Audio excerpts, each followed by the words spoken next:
Good evening, students. Good evening, Manshika. Yes, have you revised the lecture? Yes, students. What did we do in the last class? We did the specified deductions. So, in the specified deductions, the first deduction that we did was we solved the question on 33AB, right? You remember what was under 33AB? You get the deduction for the tea, coffee, rubber development, which is 40% of the PGBP or the amount deposited in the special account, whichever is lower. And after that, so PGBP means without the set off of the brought forward losses. Yes, very good, Salish. Good evening, Miraj. Good evening, Salish. So exactly what you need to then do is once you compute the deduction, you reduce it from the PGBP, and then you will have the rule 7, 8A, all those applicability in terms of first separating the exempt income and then only taxing the balance income. So in the ratio of 40, 60, 25, 75, like that, right? Depending on whether it's tea, rubber or coffee. So that was tea, coffee, rubber development, right? And then similar was the site restoration fund under 33ABA. Then we did the scientific research expenses. We saw that in case you have the capex expenditure, except land, whether prior to the commencement of the business for 3 years or even post commencement, all of that will be allowed as the deduction. Similarly, revenue expenditure prior to the commencement of the business for 3 years or even for the current year will be allowed as deduction. Now, this is also allowed as deduction even if you go for the optional tax regime or under 115 BAC if you do not opt out. Then, if you contribute to the Indian company whose main object is of scientific research or for any to university for statistical research or social science or for the scientific research or to national laboratory, you get deduction for that. But that you will not get deduction if you're going for the concessional tax regimes, right? So that was the scientific research expense. Now, if you have any asset which has been used for the purpose of scientific research, if you are now using it for another business, then what will be the cost of acquisition? The cost of acquisition will be nil. In case you are selling that particular asset or transferring that asset, then in that particular case, it will be considered as deemed income under section 41. And what will be the deemed income? Lower of the sale consideration or the amount of deduction allowed earlier. That will be considered as your deemed income under section 41, isn't it? Then we saw that what was the next section? Next section was 35 ADA. So 35 ADA was 35 AD, sorry, not 35 ADA, 35 AD was in respect of the 35 AD was in respect of the investment based allowances, right? In respect of the investment based allowances, you get the deduction in respect of certain businesses. Whatever capital expenditure you have incurred, you get that particular deduction. Also, the prior to the commencement of the business, whatever capital expenditure is that also you can claim it as deduction, provided you should have capitalized that particular expenditure, isn't it? And then in that particular case, you will get the deduction for the capital expenditure. Revenue expenditure, any which ways, is allowed as the deduction, right? Yes, for the scientific asset which is there, which is being sold off, as I said, under 41, you have the lower of the deduction claimed earlier or the sale consideration. Here you can write down this sale consideration. Lower of the sale consideration or the or you can write it over here also just to clear your doubt. This is lower of, first you can write here tax under section 41(3), lower of deduction claimed earlier, and second is sale consideration. So in case, just to clear your doubt, right, here what you will do is, here first you will, in case the scientific research asset used for scientific research used for other business actual cost for depreciation nil. Actual cost will be nil, right? In case it is sold, then deemed income under section 41(3), which will be lower of sale consideration or the deduction claimed earlier. Is it clear? So this is just to clear your doubt, right? Yeah. Now I was on 3580. 3580, as I said, you will get the deduction of the capital expenditure for the pre-commencement also in case you have capitalized as on the date of the commencement of the business. What are the conditions? It should not be formed by splitting up or reconstruction, should not be formed to old plant and machinery. The exception is 20% of the total value of the plant and machinery, and the imported second-hand plant and machinery will not be considered as old plant and machinery. Now, losses from the specified business can only be claimed against the income from the specified business. But losses from another business can be claimed against the income from specified business. Losses can be carried forward indefinitely, provided you file the return of income before the due date under 139(1). Now, asset which is used for the scientific research is to be used for 8 years from the date of purchase, from the year of purchase.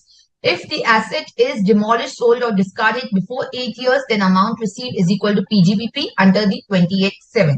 In case the asset goes to another business, then the income under PGBP will be deemed income, which will be deduction claimed earlier minus the notional depreciation. And the same amount will also be considered as actual cost for the depreciation, which will be the actual cost minus depreciation allowed earlier. Clear?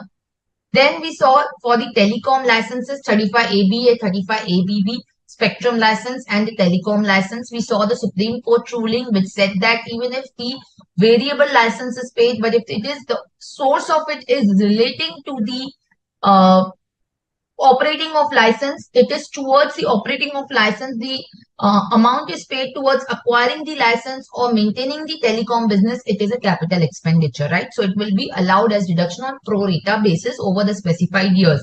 So what you will do is, if you will get the deduction on the payment basis, once you make the payment, you will get over the years. If the license fee is paid prior to the commencement of the business, so from the year in which you commence the business up to the license expire. In case it is after the commencement of business you pay license fee, then it is from the year in which it is paid till the year in which license expires.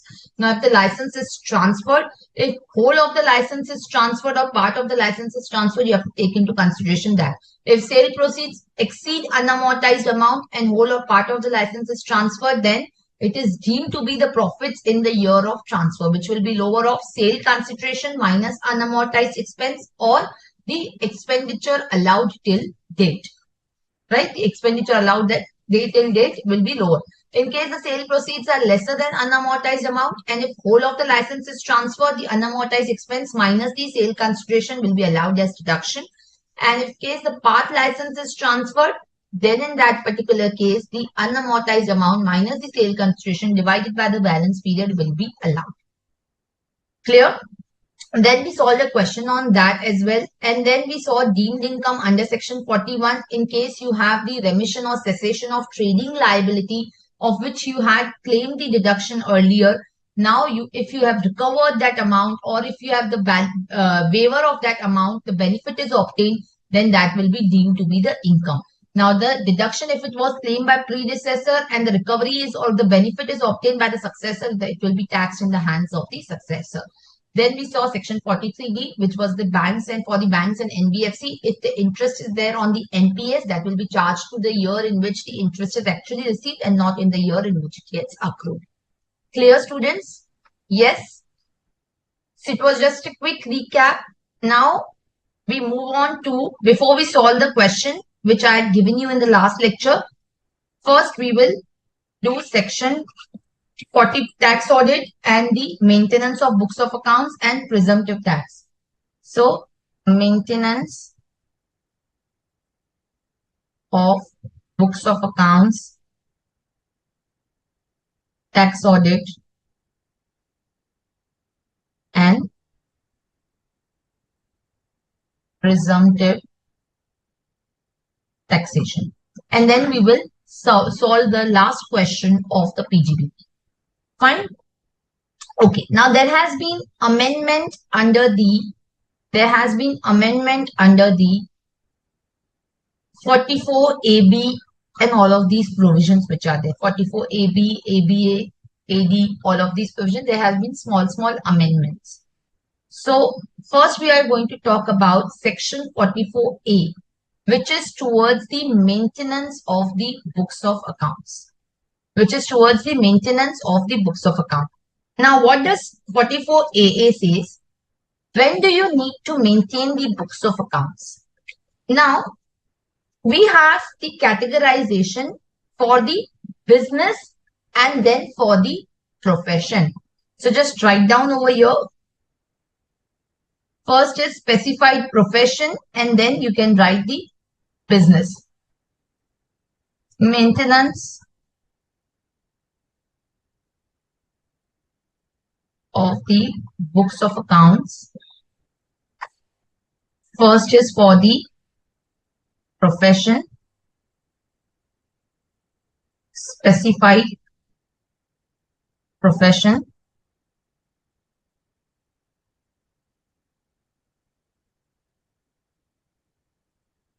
Or make it like this.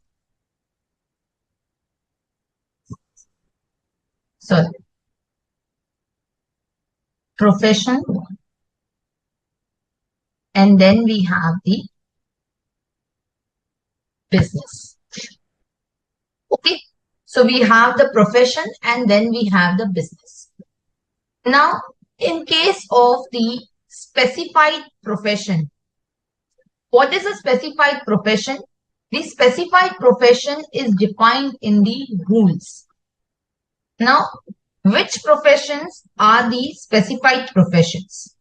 So the rule gives the information about the specified professions, which is legal, medical, engineering, architectural profession, accountancy, technical consultancy, interior decorators, directors, company secretary, film artist, IT professionals. All of these are the specified professionals.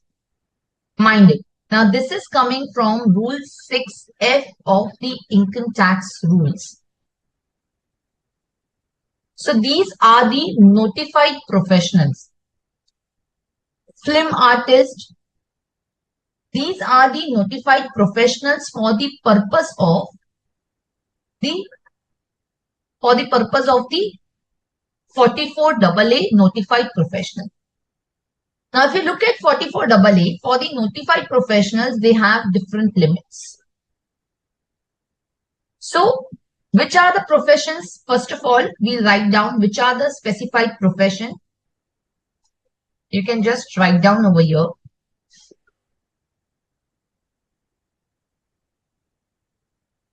So, you can write down notified professions. Notified professions.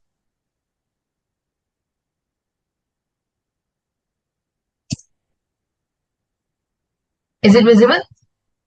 Legal, medical, engineering, architectural profession, profession of accountancy, or technical consultancy or interior decoration.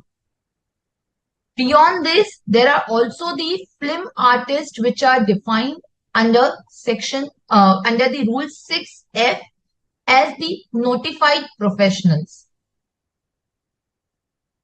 The company secretary, here you can write down company secretary. Then you have the IT professionals. These are notified by the CBDT. Film artist.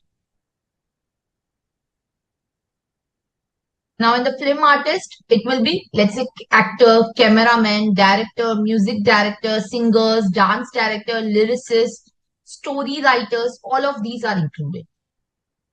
Are we getting that? Now for them, the 44AA provides that for these professional, every person carrying on these profession shall keep and maintain the books of accounts. Shall keep and maintain the books of accounts. And they have to keep the prescribed books of accounts as per Rule 6F.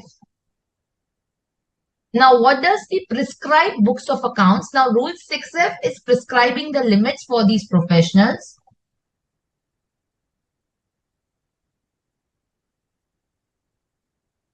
Rule 6F is prescribing the limits for these professionals. And what are the limits? Maintain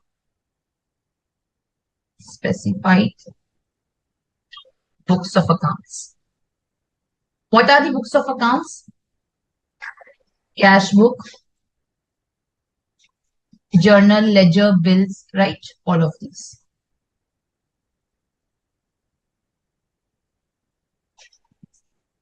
These particular books of accounts are to be maintained by them. Now, what are the limits for them? So, the limits for them are, when do they have to maintain? If the gross receipts exceed rupees 1.5 lakh in 3 immediately preceding previous year.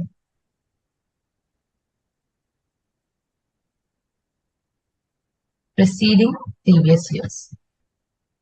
If my gross receipts are exceeding in 3 preceding previous year greater than rupees 1.5 lakh, in case the business is newly set up,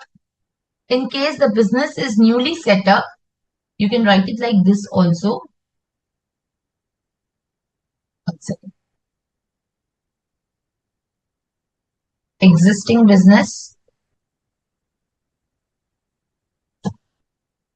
new business. Gross receipts greater than 1.5 lakh for 3 preceding previous year. Gross receipts greater than rupees 1.5 lakh for the current year in which the business is set up. So in these cases, Rule 6F says that these notified professionals shall keep and maintain the books of accounts. Are we clear? Which books of accounts? The ones which are specified under Rule 6F, which is these books of accounts. Now, what if my threshold is not crossed? Now, let's say I'm a CA and my gross receipts are less than 1.5 lakh. Then also it is not the case that I will not be required to maintain books of accounts. I will still be required to maintain the books of accounts, but not as per Rule 6F. Not as per Rule 6F. Are we clear? So it's not the case that I will not be required to maintain the books of accounts. It is just that I will not be required to maintain the books of accounts as per Rule 6F. Are we clear? So you can write down, if these limits are not satisfied,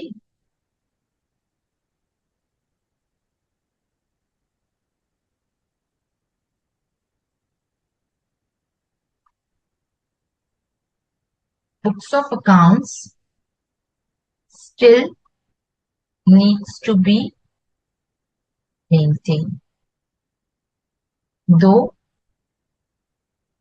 not as per Rule 6F. Okay. So these notified professionals always needs to maintain the books of accounts without any limit.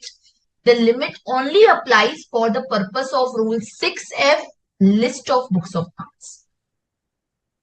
Are we clear? That's why I have not written any limit over here. Now, these books of accounts are to be maintained at the principal place of profession. And for how many years these books of accounts need to be maintained?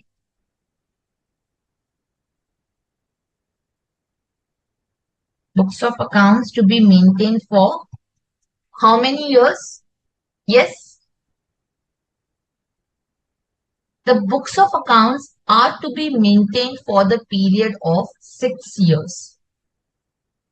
The books of accounts are to be maintained for the period of 6 years.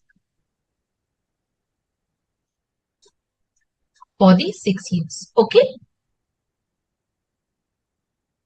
Books of accounts are to be maintained for the period of 6 years. Is it clear? Yes. Now, understand one thing. Now, in case of the other than the notified profession, this is what we did for the notified professions. Now, other than the notified professions, there will also be limits which are given under 44AA. Now, in this case, what are the limits which are given? Let's write down. So, this is the notified professional. Then, other business or profession. For these, what are the limits which are given?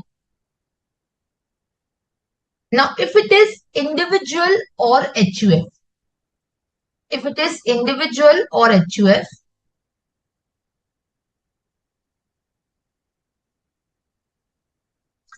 if it is individual or HUF, then in that particular case, what will be my limits? The 44A says if it is existing business or it is newly set up business. Again, we have the two bifurcation. Existing, new business. Now, in case of individual or HUF, for the existing business, in case the income from the business or profession, if it exceeds 2.5 lakhs, income from business or profession, if it exceeds 2.5 lakhs, income from business or profession exceeds rupees 2.5 lakhs, 2,50,000. For how many years we have to see?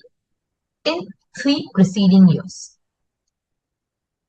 In 3 preceding previous years. Or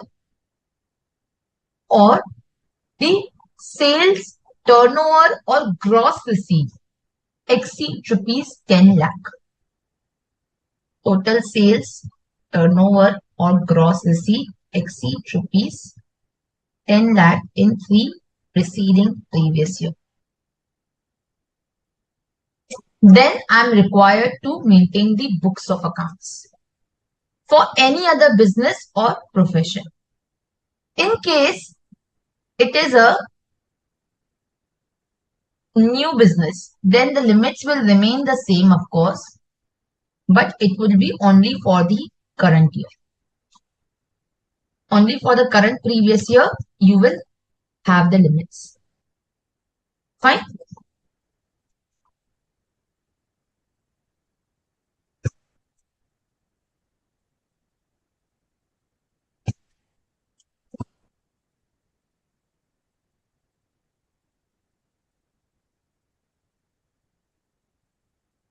Okay. So you can write down income from business or profession greater than rupees 2.5 lakh in previous year, or sales turnover or gross receipts greater than rupees 10 lakh in the previous year. Fine. Then in case of other than individual or HUF, in case of other than individual or HUF?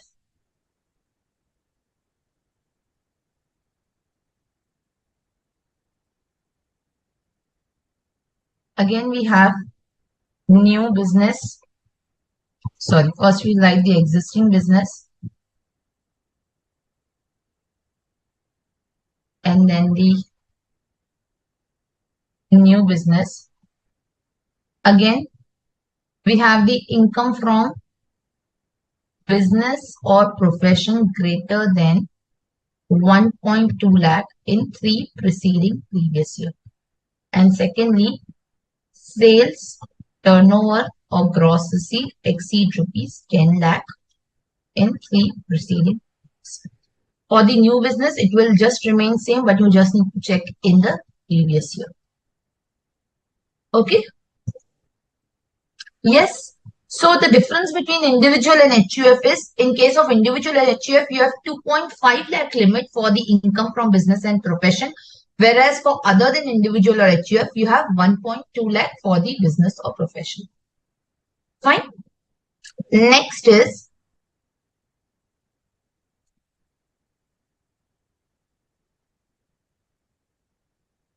income lesser than the income reported on in the presumptive basis. So in case I am reporting the income which is lesser than the presumptive income. Let's say, for example, if my profit and gains under 44 AE, BB or triple B, there is a prescribed percentage of the turnover which I have to claim. If I am claiming lesser than that, then I need to maintain the books of accounts. So, income lesser than the lower income under presumptive basis. You can just write like that. Lower income than required under section 44 AE, 44 BB or 44 triple B. So in that particular case, you are required to maintain the books of accounts. Last one.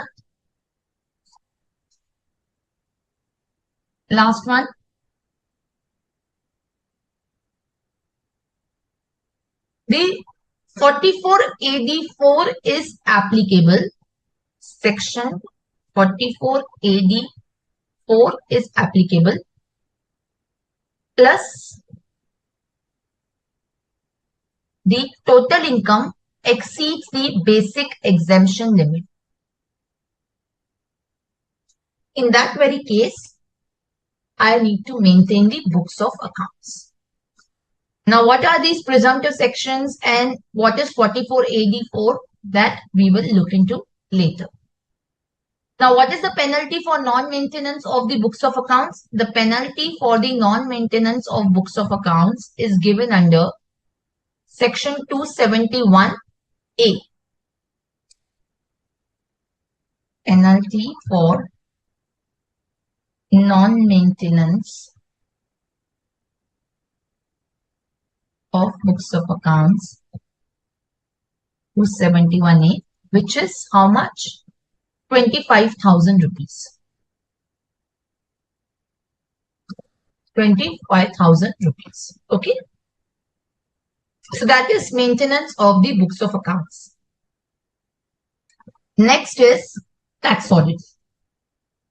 This was maintenance of the books of accounts under section 44 AA. Next is tax audit requirement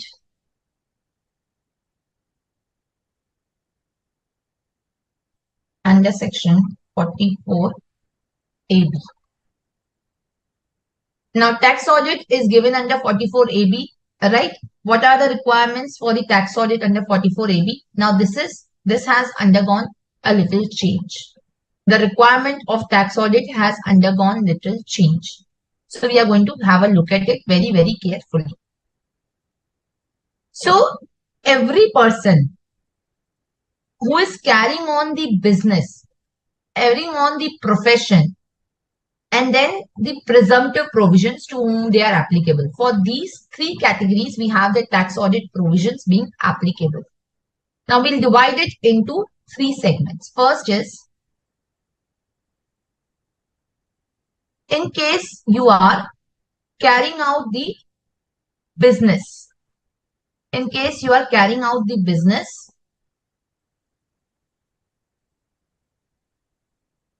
first category is when you are carrying out the business.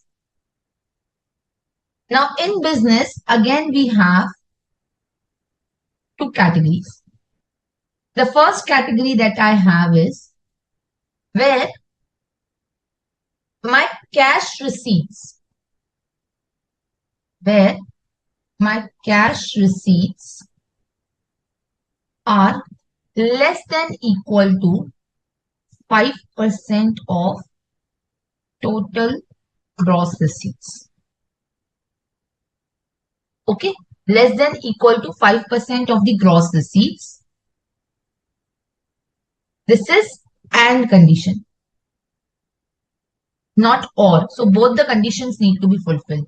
My cash payments, not expenditure, but the payments. Cash payments is less than equal to 5% of total payments. So here we are looking at receipts and payment and not income and the expenditure. In this case, what is the tax audit limit? My tax audit limit here will be 10 CR. The tax audit limit will be there. Tax audit will be required to carry out if my turnover or the gross receipts are greater than rupees 10 CR. Turnover or gross receipts or sales greater than rupees 10 CR. This is the first case. Are we getting that? In case of the other business, in case of the other business, if this particular condition is not fulfilled, then if the turnover or gross receipts or sales greater than rupees 1 CR. This is the second case. So if this condition is fulfilled, then this will be 10 crore. If this condition is not fulfilled, then it will be 1 CR. Are we getting that? So first you need to check for the business, or maybe we can, modify this chart a little bit. Let me make it like this. In case of business, you can have a flow chart like this.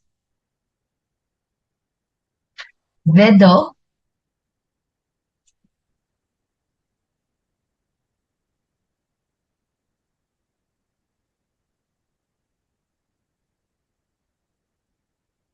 sorry, one second. Let me just modify this like this. So then, you will be able to recollect better. So you will ask the question whether my cash receipts are less than 5% of the total receipts and cash payments are less than 5% of the total payment. If the answer to this is yes, then tax audit is required to be carried out if my turnover, sales or gross receipts is greater than rupees 10 crore.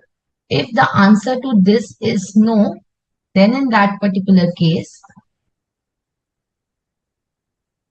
turnover or gross receipts or sales greater than rupees 1 crore. This is business other than presumptive. Are we clear? Yes. Then this is for the business other than the presumptive business. Be mindful of that. Then Next one is in respect of the business covered under section 44 AD. This is a business under section 44 AD. Now, in this case, if a person has opted for section 44 AD in any earlier previous year, and in case he declares the profit for any of the 5 succeeding years, not in accordance with 44 AD, that is 44 AD 4 is applicable, then you have 44 AB also getting happened. Also, again, in case of 44 AD business, in case of 44 AD business, there is one more criteria that needs to be seen. Again, in terms of the cash payments and cash receipts. How do we have to see that? Now, very, very carefully understand this particular point. Be very careful and attentive over here. Now, in case of 44 AB tax audit provision in respect of the 44 AD business. So, 44 AB will not apply to a person who declares the profit and gains in accordance with 44 AD. So, in case you go with 44 AD, the tax audit will not be applicable to you. Are we clear? However, the condition is that aggregate of all the receipts are less than, the cash receipts are less than 5% of the total receipts. And again, cash payments are less than 5% of the total payment. In case you do not fulfill this condition, you will be required to get the tax audit done. You will be required to get the tax audit done. So just write down, in this case, for the business under section 44 AD, write it with the red ink. First is, in the case where the person is carrying on the business under 44 AD and the provisions of the 44 AD 4 are applicable. Section 44 AD 4 is applicable, plus the total income is greater than the basic exemption limit. So this was also the point under maintenance of the books of accounts. If 44 AD 4 is applicable, then you need to maintain the books of accounts, plus you need to get the tax audit done. But your total income should be more than the basic exemption limit. Are we clear? So this is the first point which is there in the case of 44 AB provisions in respect of the business who are going for the presumptive taxation. Second is in case of the businesses which are going for 44 AD. In case the businesses are going for 44 AD, then in that particular case,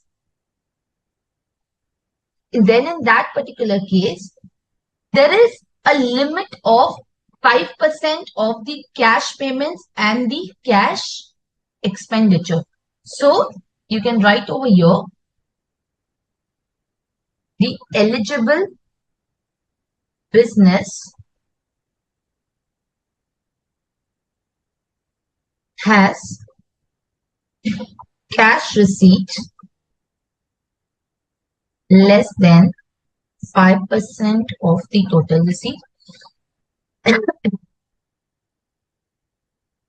Cash payment less than 5% of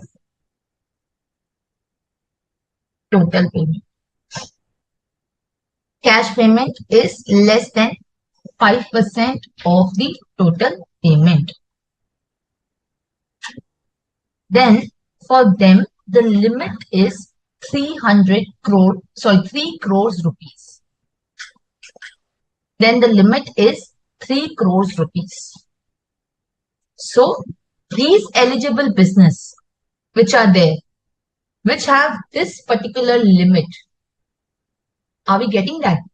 These are now covered under 44 AD. They can be there under 44 AD up to rupees 3 crore.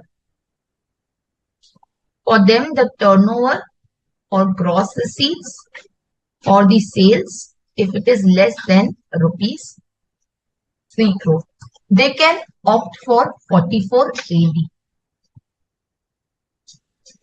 So in case a person declares the profit in accordance with 44 AD section, then he is not required to maintain the books of accounts, plus he is not required to get the tax audit done. But if it is more than this, then you are required to get the tax audit done. Are we getting that? Yes or no? So in case of 44 AD, what is the limit which is there? The limit which is there is the 3 CR now. 3 CR limit is there in case where you have the cash expenses and the cash receipt less than 5% of the total receipt and less than 5% of the total expense. This is the AND condition again. Then I have the limit of 3 crores. Are we getting that? Otherwise, I have the limit of 2 crores. So if I cross that particular threshold, then I need to get the books of accounts audited. Yes, are we clear? So just write down over here. Let's write down over here. Eligible business has this, or in other case, turnover or gross receipt or sales less than rupees 2 crore. Are we clear? So this is for 44 AD business. Clear? Next is in case of the profession. This is for the business, right? Next is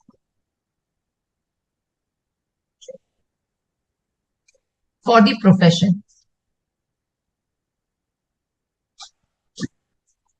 Again, for the profession, sorry, one more business is there. Sorry, 1 second. You can write here. First, please complete the business. Next business category is in respect of the 44 AE. In case I am claiming the profits lesser than 44 AE profits, then I need to get the books of accounts audited. So business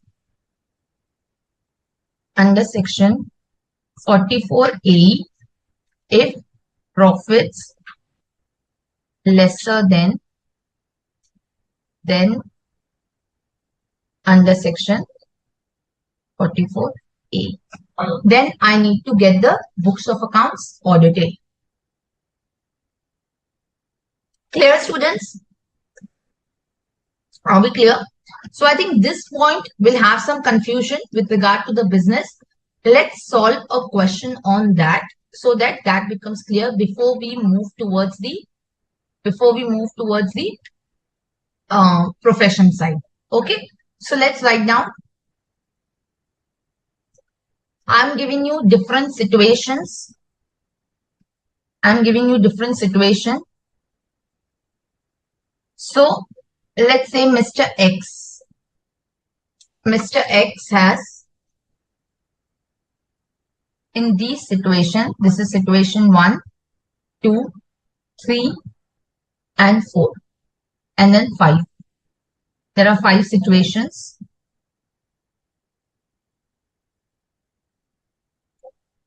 My turnover is, let's say, rupees 0 to rupees 1 CR.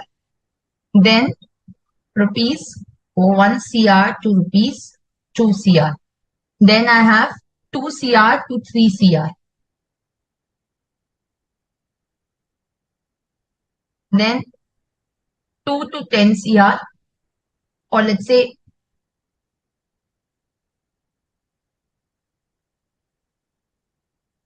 then about 10 CR.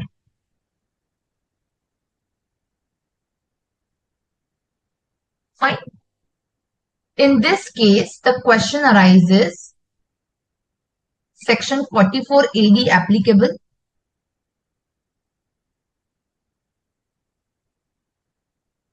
If it is 0 to 1 CR, yes, 44 AD can also apply. If it is 1 to 2 CR, yes, still 44 AD can apply. If it is 2 to CCR, the 44 AD can apply only if 44 AD can apply only if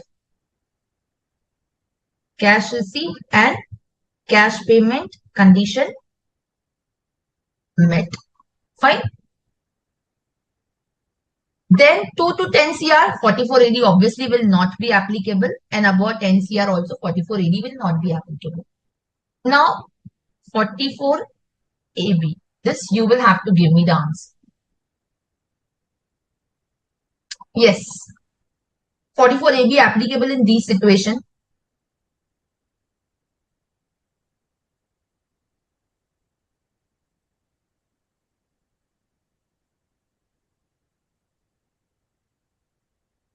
If I am declaring the profits, let's say lower than 44 AD, do I need to do the tax audit under 44 AB?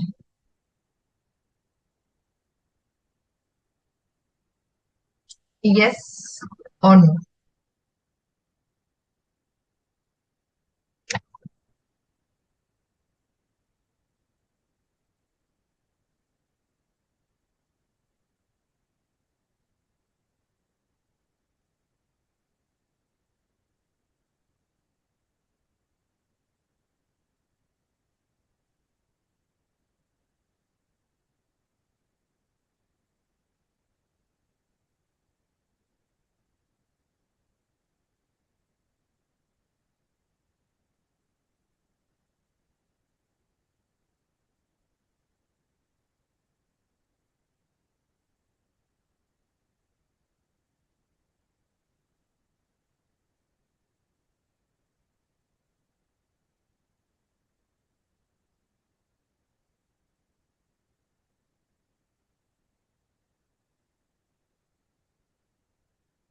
Yes, students.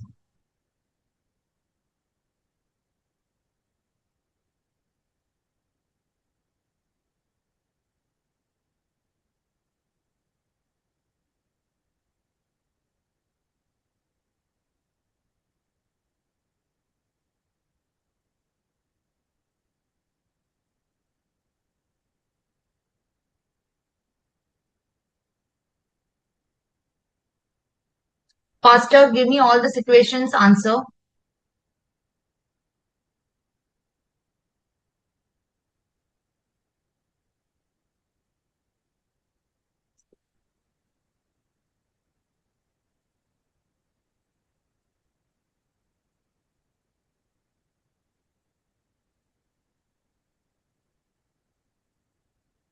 Yes. So see, if it is 0 to 1 CR, if it is 0 to 1 CR, Vanshika, my question is, let's say for example, my question is, in the first situation, whether 44 AD, even if it is applicable, and let's say I am reporting the profits lesser than 44 AD. So my question is, if profits lesser than 44 AD, whether 44 AB is applicable. That's the question. Are you getting now? So here 44 AD is applicable, right? But in this case, if I am reporting the profits lesser than 44 AD, so there's this condition under 44 AD which says that if you declare less than 8%, and if your total income exceeds the basic exemption limit, then in that particular case, 44 AB will be applicable. So here, if I am declaring the profits lesser than 44 AD, and if my income exceeds the basic exemption limit, only then the tax audit will be required.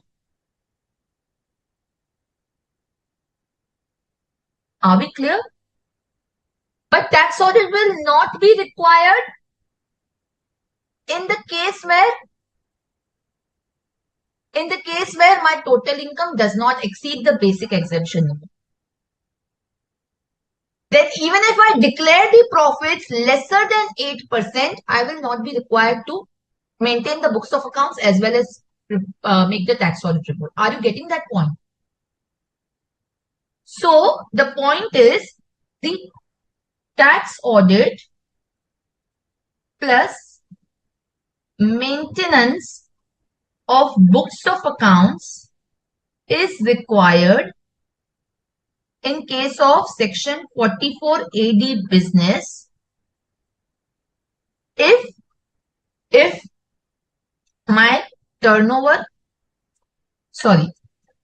if my section 44 AD 4 is applicable,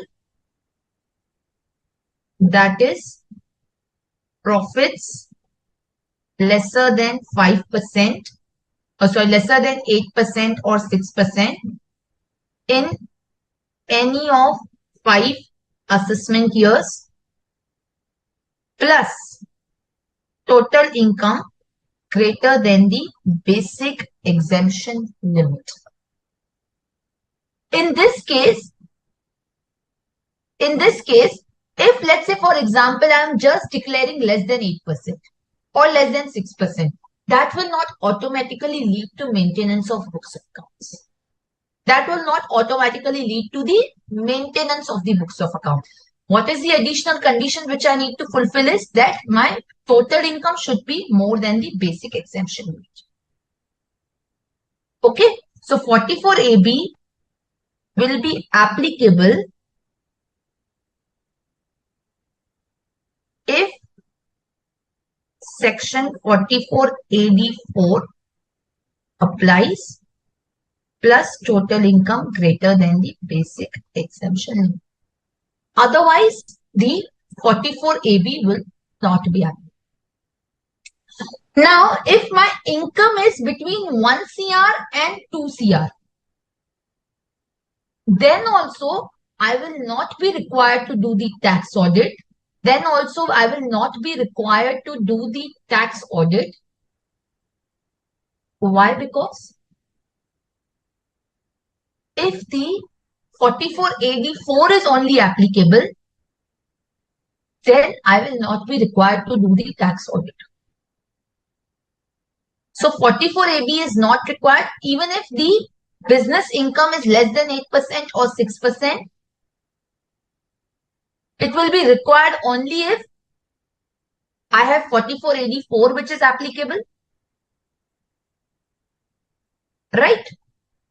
Or in case the total income and my total income exceeds the basic exemption limit. In the first situation also, if you look at it, the assessee can declare the business income lesser than 44 AD and still tax audit will not be required. Why? Because the 4484 is not applicable. Unless we go into the 4484, still then there will not be any problem. Plus the total income is greater than the basic exemption limit.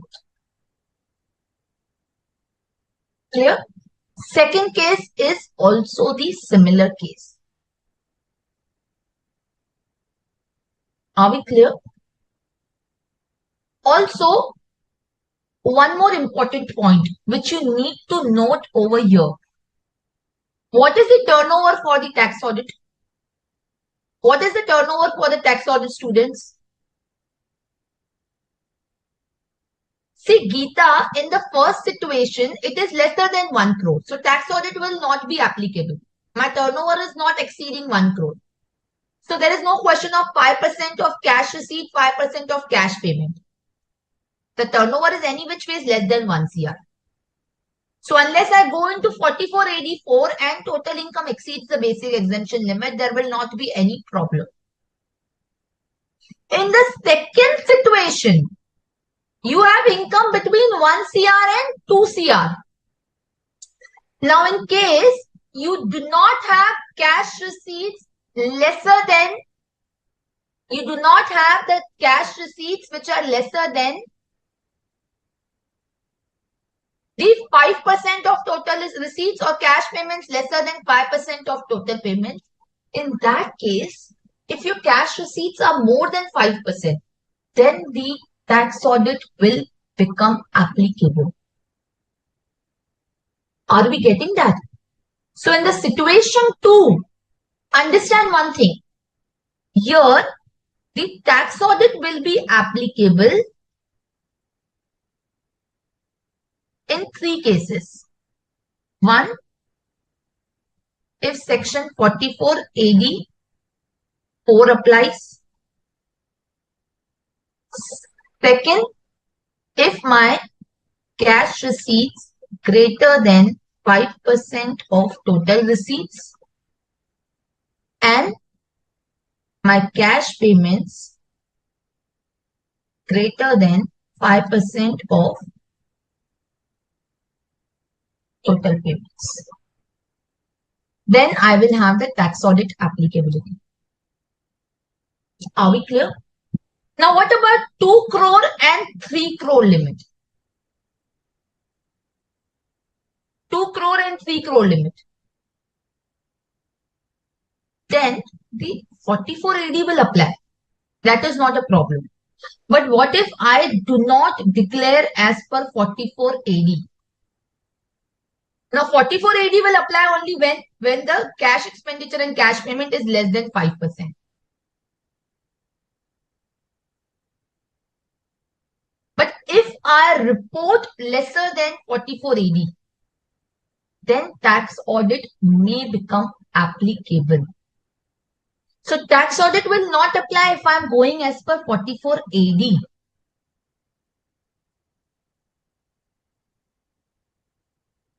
But if I am attracted by 44 AD 4, then in that case, I will be required to get the tax audit done. Okay. So again, here also there will be similar conditions as the above. If my total turnover is between 2 CR and 10 CR, then I am not covered by 44 AD. But I may also not be required to do the tax audit if cash receipts less than 5% of total receipt, cash payment less than 5% of total payment. Then no tax audit. And above 10 CR, I will be required to file the tax audit. So this is the comparison between the 44 AD provision and the tax audit. Are we getting yes or no? So now did you get this particular chart which I have prepared over here? See, this is very, very important. This is what it is saying in case of business. If I have the cash receipts less than 5%, cash payments less than 5%, then the limit is 10 crore. If it is lesser, if it is more, then the limit is 1 crore. If I have the business under 44 AD, if I have the business under 44 AD, then only when 44 AD 4 is applicable, I will have the tax audit. Or if the eligible business has cash receipt, here it should be more than, not less than, it should be more than 5 mint.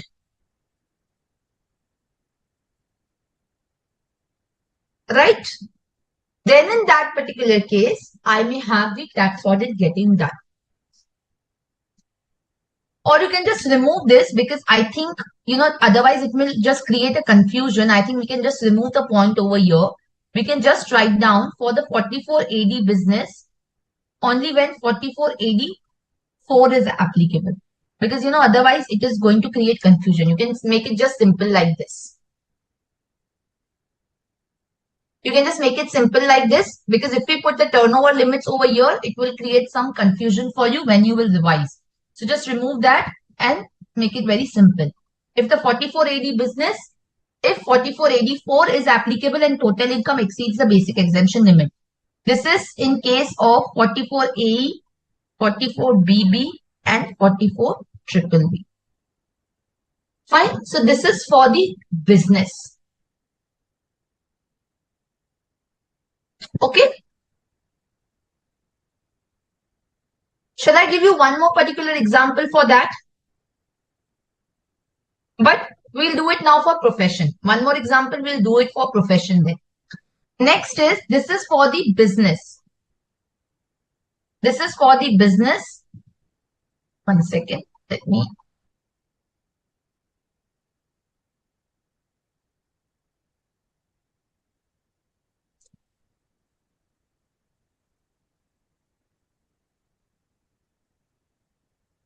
This is for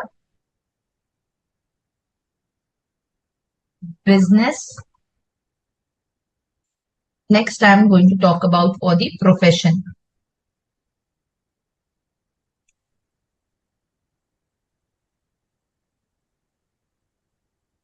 Now, again, under profession, we have 2 categories. Again, under the profession, we will have 2 categories. The profession by a notified professional.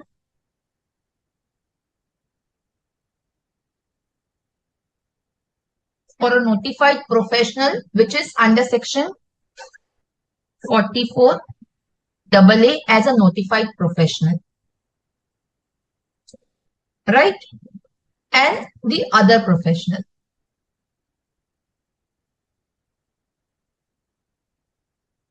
Other professional.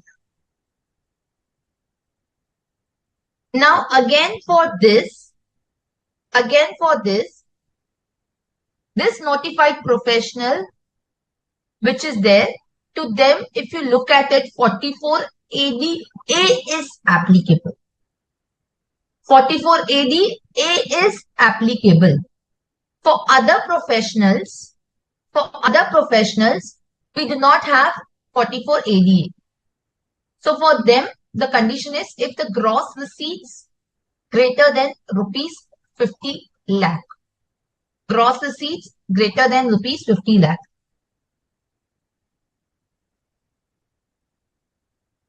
Gross receipts greater than rupees 50 lakh. And in case the provisions of 44 ADA are applicable. For the notified professional under 44 ADA, claiming profits under 44 ADA, for them, if the profits lesser than, or you can write that lower than section 44 ADA, plus total income exceeds the basic exemption limit. Total income exceeds the basic exemption limit. Okay. Then in that particular case, they will be required to get the books of accounts audited. Fine. The audit report is in the form 3CA, 3CB and 3CD. Clear? Yes. What is the due date of the audit report? What is the due date of the audit report? Yes, students. What is the due date? So the due date for the audit report is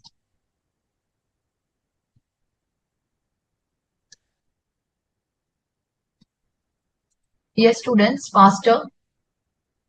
The due date of the audit report is 1 month prior to the date of return of income.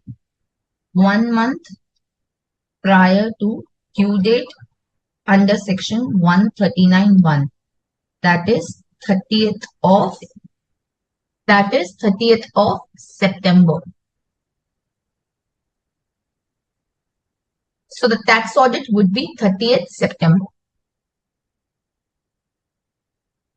Fine. The tax audit will be 30th September.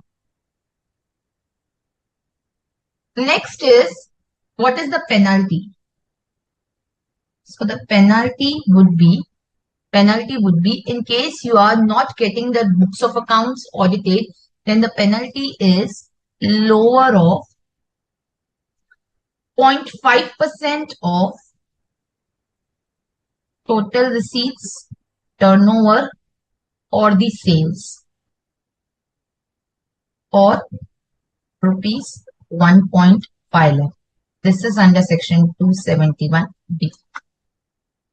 Okay. Fine, students. Yes or no? Fine. In which case you are saying, Mansha, tax audit is mandatory? Fifth case, yes, it is mandatory. Yes. Fine. Now let's move to the presumptive provisions. Let's move to the presumptive section.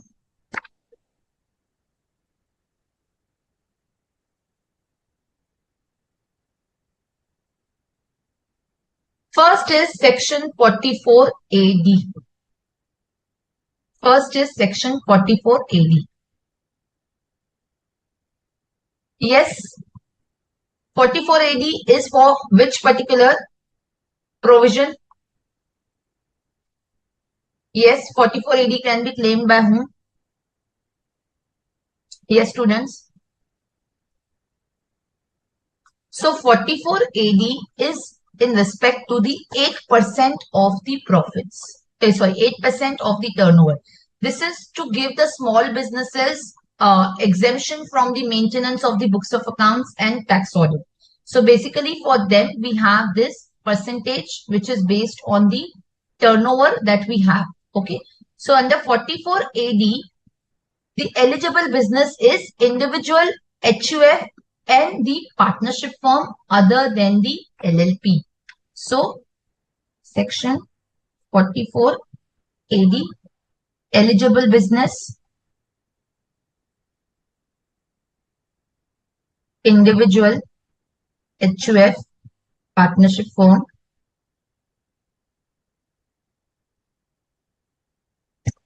other than the LLP. These are the eligible businesses. Are we clear? Then,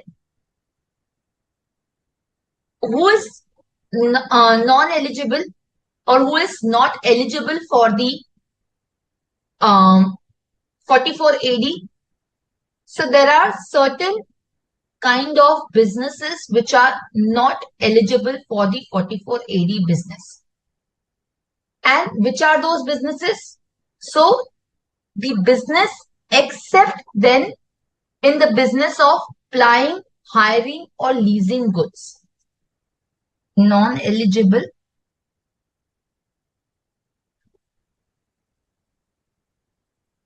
business of supplying, hiring, or leasing the goods. These are not the eligible businesses. Fine. Now under 44 AD, there is another ineligible business or non-eligible business, which is commission or brokerage or agency business. Commission, brokerage,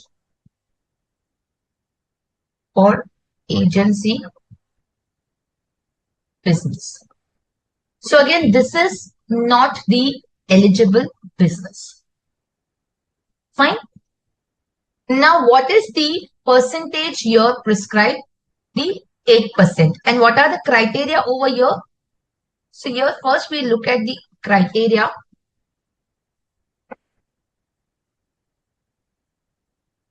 Criteria for eligibility. Criteria for the eligibility.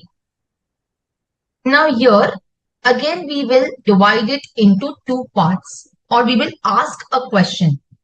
If the cash receipts lesser than equal to 5% of total receipts and cash payments less than equal to 5% of the total payments. That is the first question which you will ask. So, this is going to be whether cash receipts less than equal to 5% of total receipts, cash payment less than equal to 5% of the total. So, same way we had it under the 44 AD. Here also you will ask this question. If your answer is yes, then the turnover or gross receipts or the sales less than equal to rupees 3 crores is the limit. Otherwise, if the answer is no, then turnover, gross receipts or sales less than equal to rupees 2 crores. That is why I gave you that particular question. The question that I gave you now, is it making sense over here? So, if I put it question now again before you, this particular question, if we put it now, I think this will make whole lot of sense, because what now you will have to understand over here is, if I put it over here now, one second.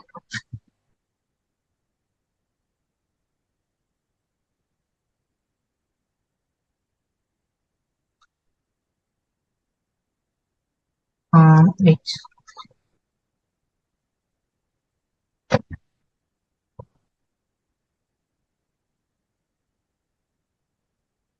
Okay. Now have a look at example once again.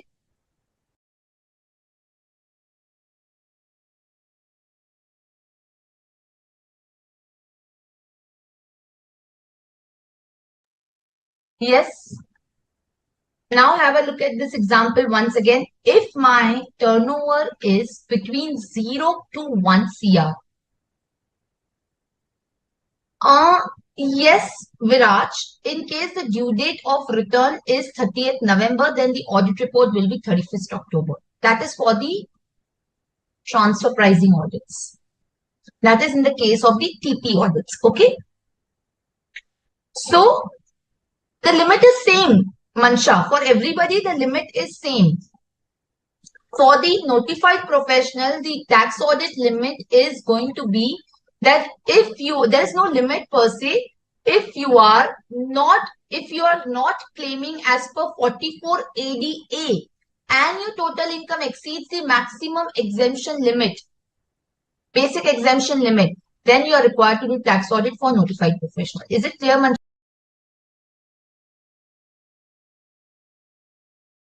Fine. Okay, so now if we look at this example once more, if my turnover is 0 to 1 CR, is 44 AD applicable over here? Answer is yes. 0 to 1 CR, I can claim 44 AD because it is lesser than 2 CR.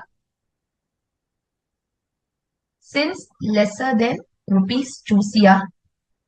If I have between 1 CR and 2 CR, if I have between 1 CR and 2 CR, will 44 AD be applicable? Answer is yes. Then also the 44 AD will be applicable. Between 1 CR and 2 CR, 44 AD applicable? Answer is yes. Because again, this is lesser than rupees 2 CR. If it is between 2 CR and 3 CR, it will be only applicable when the cash receipts and cash payment condition is met, which is less than 5% of total receipts and total payment. If it is more than 2 CR and between 10 CR, 44 AD not applicable. If it is above 10 CR, 44 AD again not applicable. Clear? So this is for the 44 AD. Are we clear? Yes. So 44 AD limits are again divided into two categories. The category 1 which is there is in respect of the cash receipts and second is in the respect of the others. The others is 2 crores. If it is cash receipt condition is met, it is less than 5%, then it is 3 crores. Clear? What are the percentage? Again, for the presumptive rates, we have two categories. Again, for the presumptive rates, we have two categories. So here, no, it is not like that it is only applicable to a resident. 44 AD is just saying any individual. It doesn't say resident individual, Mansha. Clear? Okay. Now, for the presumptive rate, again we have two categories, which is 6% and 8%. Now, when 6% is applicable, so again you need to ask whether the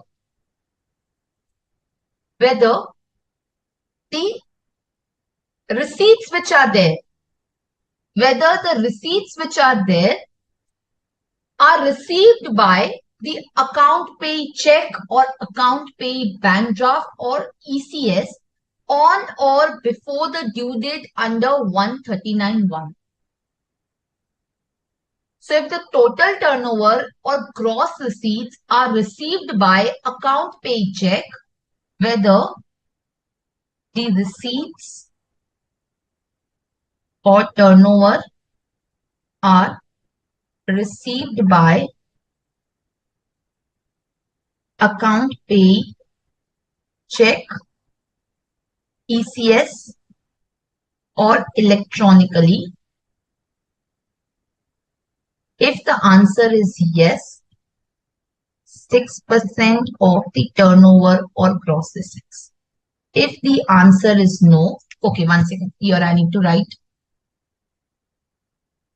before the due date under section 139(1). So I should have received the amount before the due date under 139(1). Are we getting it? Then in that case, if the answer is no, then 8% of the turnover or gross receipts. Are we getting that? Yes. So you have into two categories again, which is if my turnover is received electronically or other than cash, then it is 6%. Otherwise, it is going to be 8%. Now here you will not get any deductions. No deductions will be allowed. No deductions will be allowed to you. Even the interest and salary paid to the partners, even that will not be allowed to you. Okay. So you can write down no deduction of any expenditure, including salary and interest to the partners of partnership firm. Yes, students? Fine? Okay?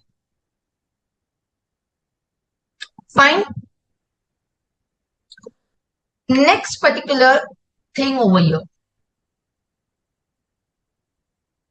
Now, in case you are not going as per 44 AD, then in case you are not going as per 44 AD, requirement of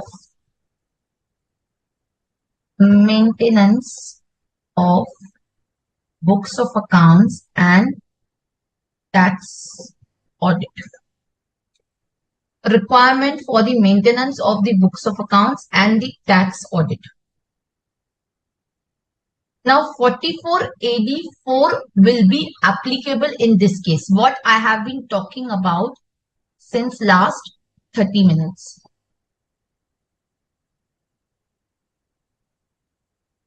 So, or you can write it like this.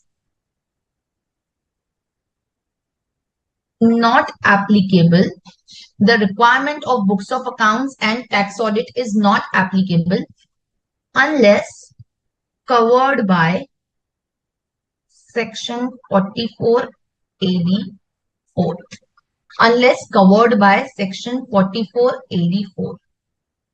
Now, what does 44 AD4 says? 44 AD4 says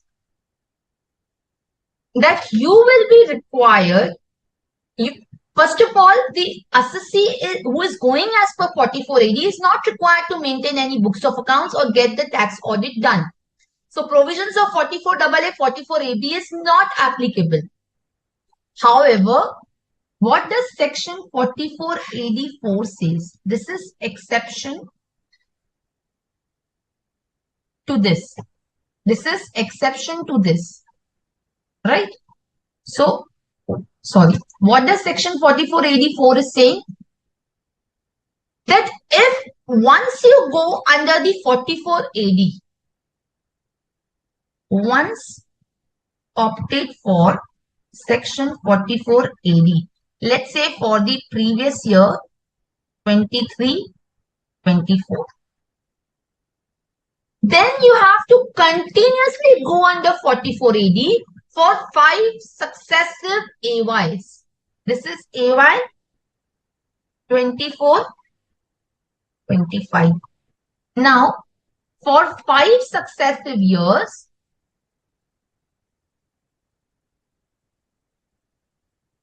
AY 24, 25, I am going for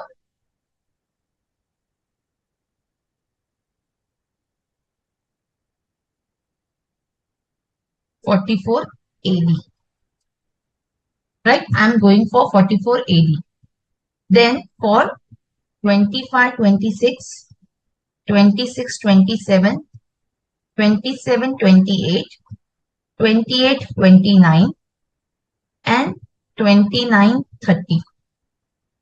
For the 5 successive AYs, I need to go as per section 44 AD.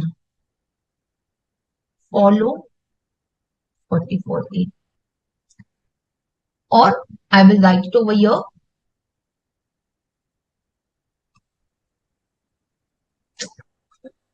I will write it over here.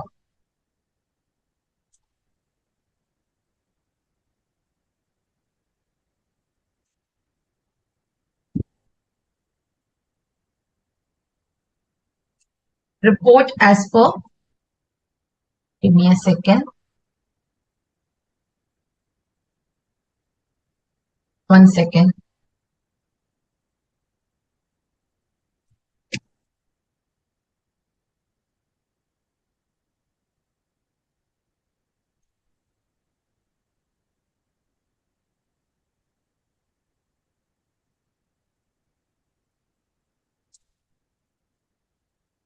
Report as per before 82. If for any of these years, I do not go as per 4480. Let's say for this year, I reported profits lesser than 8% or 6%. Then in that particular case, I would be disentitled to claim the presumptive basis for the next 5 years. For the next 5 years, I will not be able to claim 4480. So if let's say, for example, for 26-27, I reported profits less than 8% or 6% in any of these years, then for the next 5 years, I will not be able to claim 4480. So from 27-28 till 30-31, 31-32, till these assessment years, I will not be able to claim 4480. So just write down, if once opted for section 4480, report profits in accordance with 4480 for next 5 AYs.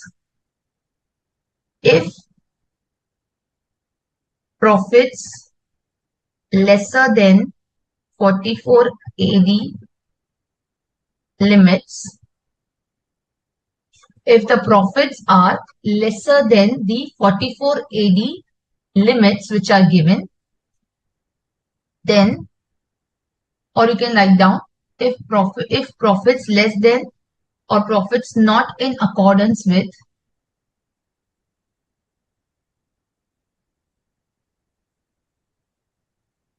4480 for any assessment year, then for next 5 AYs, 4480 cannot be claimed. 4480 cannot be claimed. Okay. Then what will be the consequence of that? The consequence of that will be,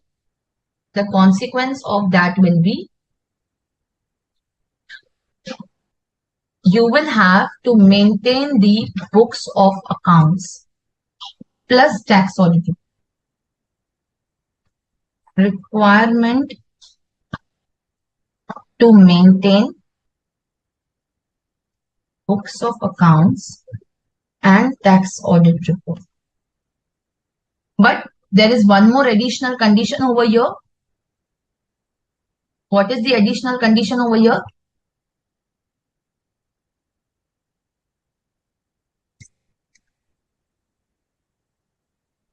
The requirement to maintain the books of accounts and tax audit will come if the, sorry, I think there's some issue.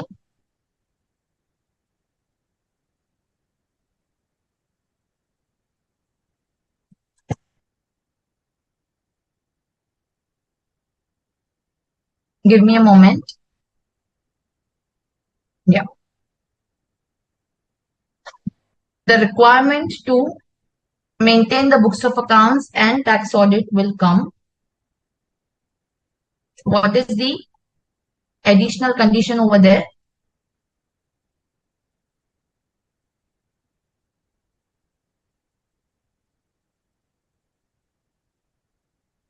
Yes.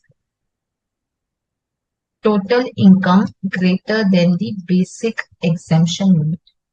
Then you will have the requirement to maintain the books of accounts and the TAR getting done. Yes, students, is it clear? Now, if you look at again this example which I have mentioned below. The example which I have mentioned below, students, I think there's some issue with my software. Give me a moment. I'm so sorry.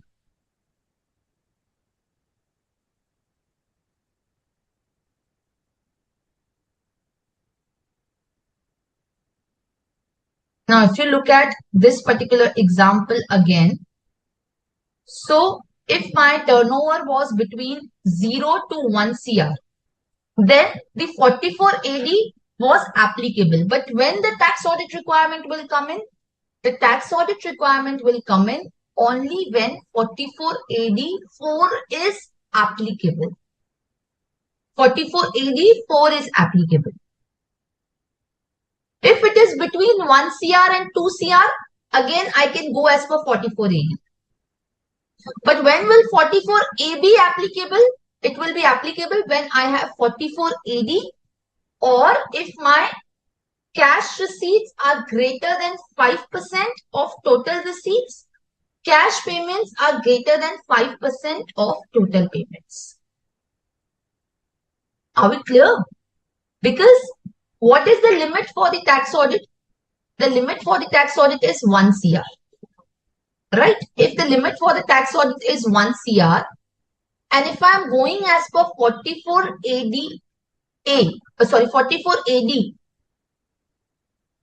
then in that case, I can go for 44 AD. There is no problem because for 44 AD, what is the limit? 2 CR. I'm within the limit. But what is the condition for 44 AB? For 44 AB, if my cash receipts exceed, let's say, 5%, if my cash receipts exceed 5% or if my cash payments will be more than 5%, then I may be required to do the tax audit as well. Are we getting it? So if 44 AD4 is applicable, and in the cases where if I have the aggregate receipts more than 5% or aggregate payments more than 5%. In the situation 3, it is 2 to 3 CR. Yes, again I can claim as per 44 AD. But 44 AB will be applicable when? Only when I have the 44 AD4 getting applicable. Only when the 44 AD4 is applicable. Under the tax audit, the threshold is 1 CR. The threshold is 1 CR. If it is more than 1 CR, I should have the condition fulfilled of cash receipts and cash payments lesser than the 5%. But in case I am going as per 44 AD, in case I am going as per 44 AD, then in that case, I will not be required to get the tax audit done. I will not be required to get the tax audit done unless 44 AD4 is applicable. So these conditions which are there, are only for when the tax audit is not applicable, when the 44 AD is not applicable. Otherwise, this condition will not be there. But here, since I have written, if the profits are less than 44 AD, you can just remove this particular condition over here. Because otherwise, it will just create confusion for you. This I have just given you to help understand 44 AB. But if 44 AD profits are lesser than that, 44 AB will only be applicable when 44 AD 4 is applicable. Are we clear? Again, if it is more than 2 CR and less than 10 CR, then I will have to get the books of accounts audited. But the condition will be cash receipt. If it is less than 5%, if it is less than 5% payment, then no tax. If it is only more, then the tax audit will be applicable. About 10 CR, again, the tax audit will be required mandatorily. Okay. Yes or no? Now, are you clear with 44 AD and 44 AB? 44 AD, we have 8%, 6% if the payment, the receipts, total receipt or turnover is received in the other than cash mode before the due date of filing return of income. What are the limits? 2 CR normally, 3 CR if my cash receipts and cash payments are less than 5% of total receipts and total payments. That is the limit for 44 AD. For 44 AB, for the business, what is the limit? 1 CR. If my cash receipts and cash payment are less than total payments, less than 5% of total receipts and total payments, the limit is 10 CR. For presumptive, only if I go as per 44 AD4, which says that in any of the year, in the 5 succeeding years, once I have followed 44 AD, if I opt out of 44 AD, if I declare lesser than 8% or 6%, 44 AD4 will be applicable, which says for the next 5 years, I cannot go as per 44 AD. Then I need to get the tax audit done and the maintenance of books of accounts if my total income exceeds the basic exemption limit. Clear? And then finally, for the profession, the limit is 50 lakh. And for the notified professional, if you do not go as per ADA, you will have to get the tax audit done in case your total income exceeds the basic exemption limit. Clear? Now, section 44 ADA.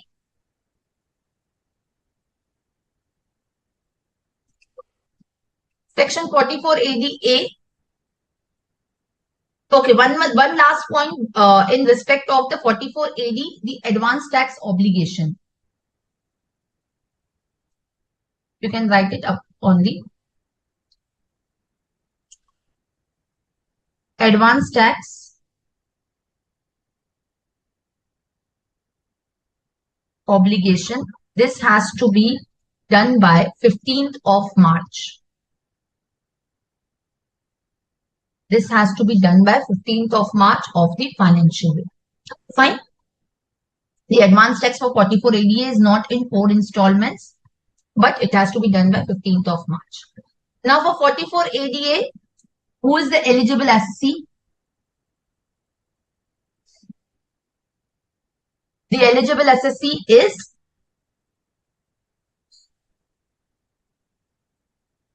resident individual or partnership firm other than the LLP. Eligible profession, the again legal, medical, engineering, architectural, what is notified under 44 AA, accountancy, consultancy, interior decoration,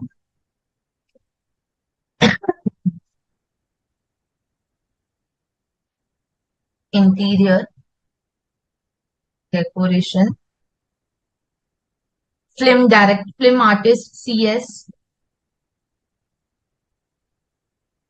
and the IT professional. Okay, these are the notified professionals. Then, what are the limits?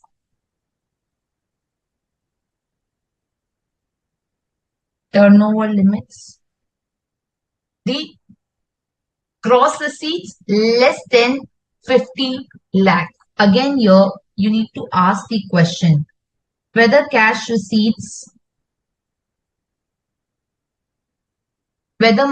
receipts are less than 5% of the total receipt. Whether the cash receipts are 5% of the less than equal to 5% of the total receipts. Here, students, note one important point. Here, you don't have the payment condition. Here, the cash payment condition is not there. Here, there is only one condition cash payment less than equal to 5% of total payment, you can write it in the blue ink and delete it. This condition is not there so that you don't forget an exam. Just write and delete. There is only one condition, which is the cash receipts less than 5% of total receipts. If the answer is yes, then the gross receipts less than equal to 75 lakh. If the answer is no, gross receipts less than equal to 50. Are we clear? Here there is no condition of the payment.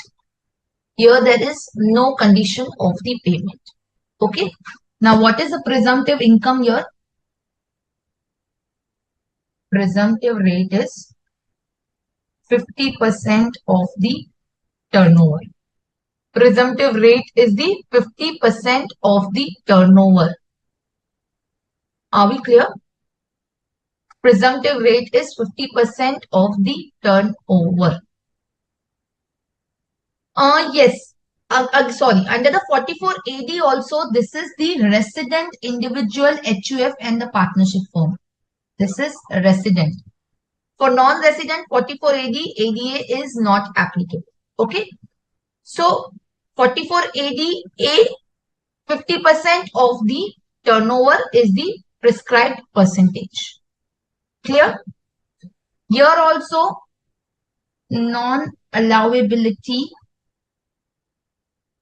of deductions, non-allowability of deduction, including interest and remuneration to partner. This will also not be allowed. Is not allowed. Fine. Now, requirement of maintenance of books of account and tax audit. This is not required in case you go for 44 ADA unless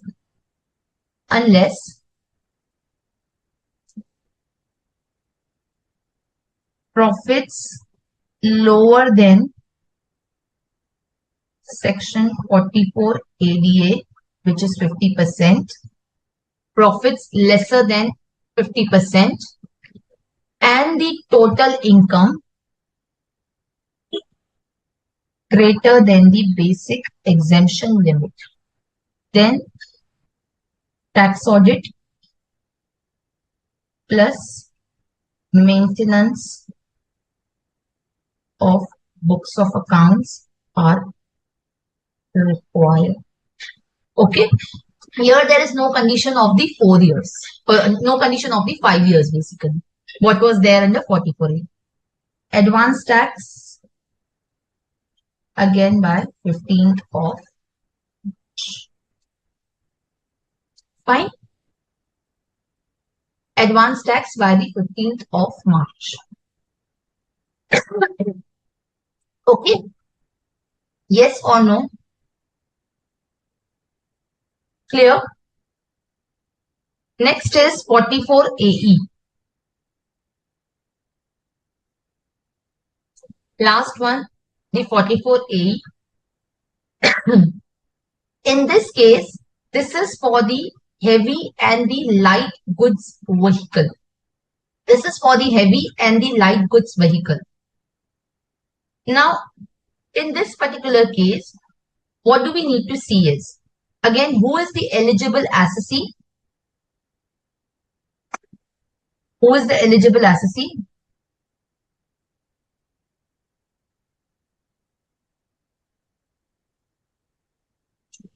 The eligible assessee in this case is the person who is engaged in the goods, in the business of flying, hiring or leasing, right? Business of flying, hiring or leasing. Here there is no condition of individual, HUF and all of that. Here there is no condition like that. Plus he should have less than 10 carriages. Less than equal to 10 goods carriages at any time during the previous year. He should have owning less than equal to 10 goods carriages at any time during the previous year. At any time during the previous year, it should not exceed 10. Even if, let's say, during the part of the year he has 11 and then he is sold off, that is not eligible. He will not be eligible for 44A. What is the presumptive income?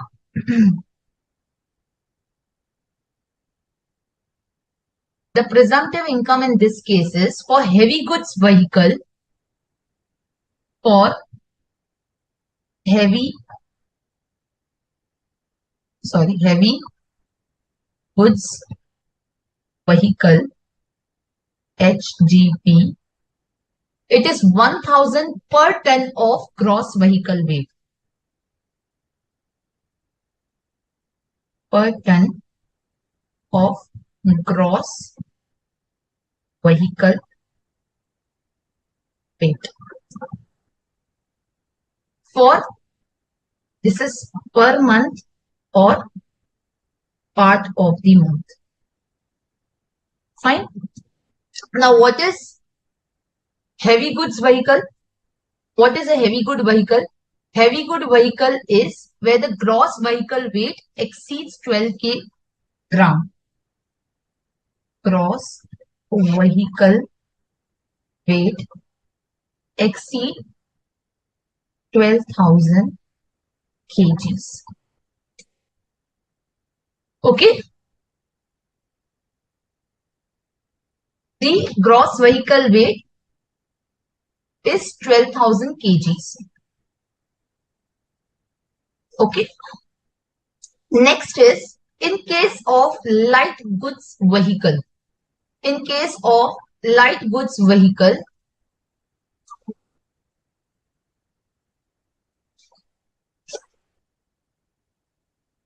it is 7,500 per month.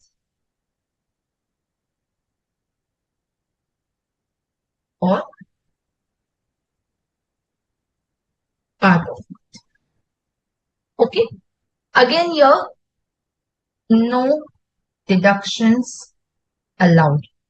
No expenditure deduction is being allowed over here.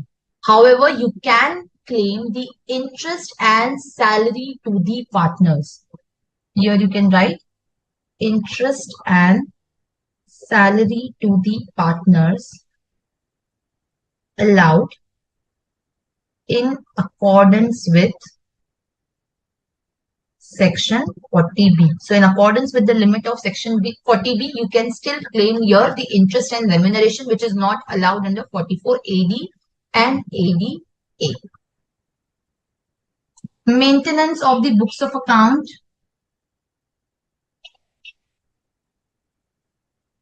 and tax audit. What is the condition over here? If I claim profits lower than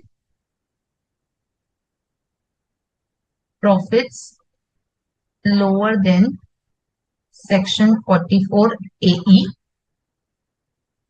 then I need to maintain the books of accounts. Here there is no condition of the basic exemption limit. The income exceeding the basic exemption limit, that condition is not over here. Remember this thing very clearly. Remember this thing very clearly. So the 44AB and 44AA will not apply. Here you can write is not applicable unless my profits are lesser than the 44A AE. No condition for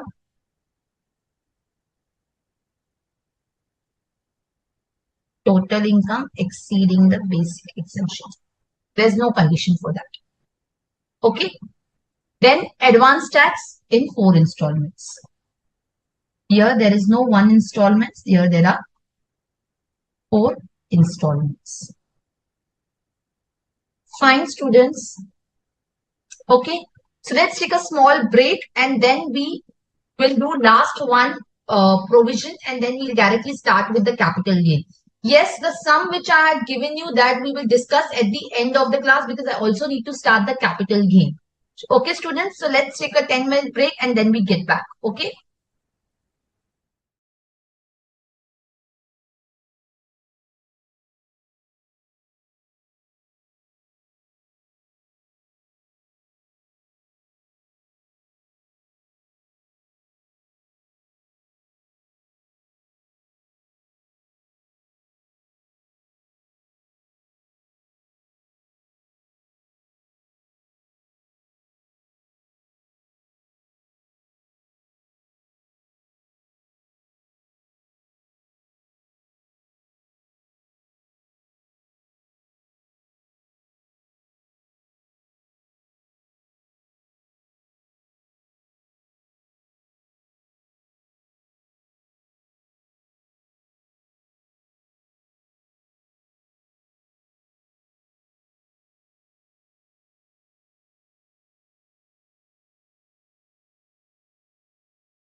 Mansha, on the basis of tax liability, we recommend the assessee whether to go for tax audit. No.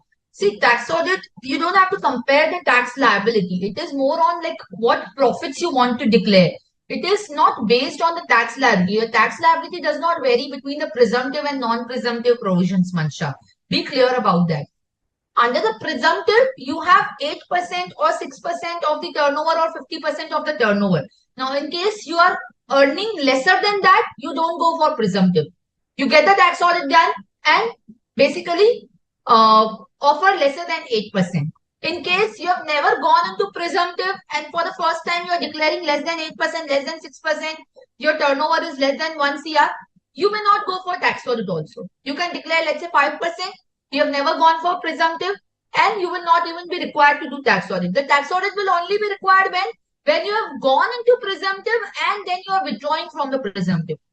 There's no question of tax liability. Tax liability is same for whether presumptive or non-presumptive business.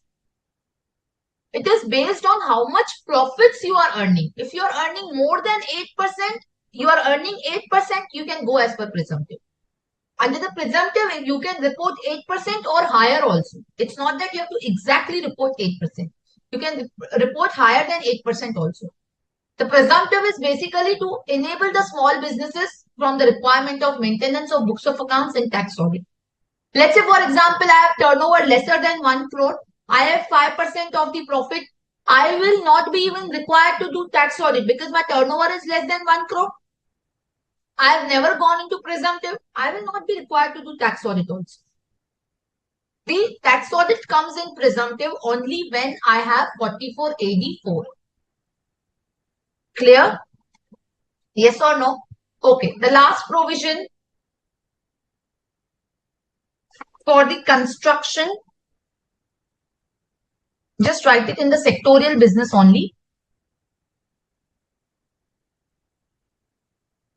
In the sectorial chapter, for the construction business, we have the section applicable and the ICDS specifically applicable for them. Which is the section which is applicable, which is 43 CB. And ICDS 3, which is applicable. Now, for the construction business, as I said, the ICDS, first of all, is applicable ICDS 3, construction contract. Now, what does section 43 CB says? 43 CB says that the construction business will be, the revenue from that will be accounted on the basis of percentage of completion method. The contract revenue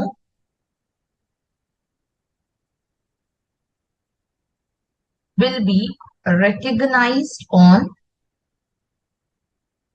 percentage of completion method, POCM. The contract revenue will be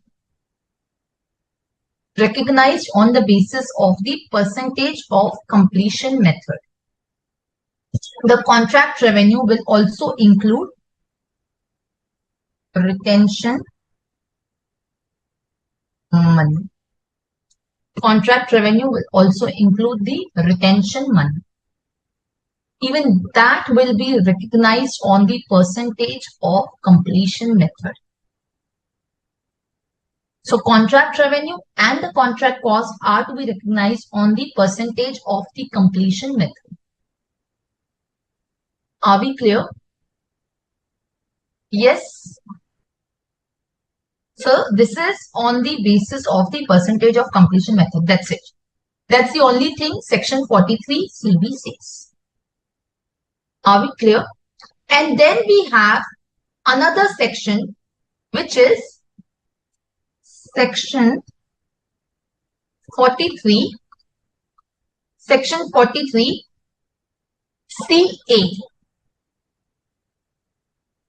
which is for the land and building held as stock in trade. land and building held as stock in trade. Now 43 CA which is there, what does it say? That when the land and building is sold, land and building as is sold, then the stamp duty value shall be taken as full value of the consideration. Stamp duty value shall be taken as the full value of the consideration. But this is same as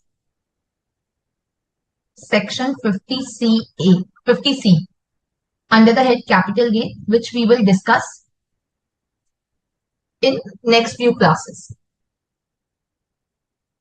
So what is important over here is understand one particular point. Now, when do you take the stamp duty value? When do you take the stamp duty value? So you need to take the stamp duty value over here when in a case where your stamp duty value, if there is difference between the stamp duty value and the sale consideration is 110%, is basically 10%. So in that case, you take the stamp duty value. Otherwise, you take the normal full value consideration only. Are we getting that? So basically, what you need to do is you have to think about what is going to be your stamp duty value. So you have to see that the difference between, you have to see that if the stamp duty value, you can write it over here, greater than 110% of the sale consideration. If the answer to that is yes, then full value of consideration is equal to stamp duty value. So yes, then FVC is equal to stamp duty value. If the answer is no, then FVC is equal to sale consideration. Okay. Also, then you need to ask the question that if the date of agreement is different from date of registration, date of agreement different from date of registration, then the stamp duty value needs to be taken on which date? So the stamp duty value, if you need to ask the question whether the consideration is received in whole or in part by way of account pay check or electronic mode on or before the date of agreement. On or before the date of the agreement. So you need to ask whether consideration is received, whether the consideration is received in whole or in part on or before the date of agreement through account pay check or electronic mode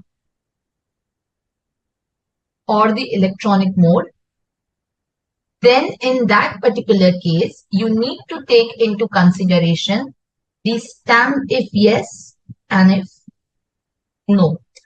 If the answer to that is yes, then you need to take the stamp duty value on the date of agreement. Otherwise, you will take the stamp duty value on the date of registration. On date of agreement and stamp duty value on date of registration. Also, in the case of the construction, remember one thing, if the land and building is held as stock in trade, then the rental, then the rental shall be nil, or you can write down notional rental not to be considered for how many period? Yes, students, if you remember, I have told you that in case the property is held as stock in trade, then in that case for the builder, the annual value shall be considered as nil. Annual value shall be considered as nil until the 2 years from the date of the from the year in which the completion certificate is received. So here you can write down, instead of notional rental, you can write the annual value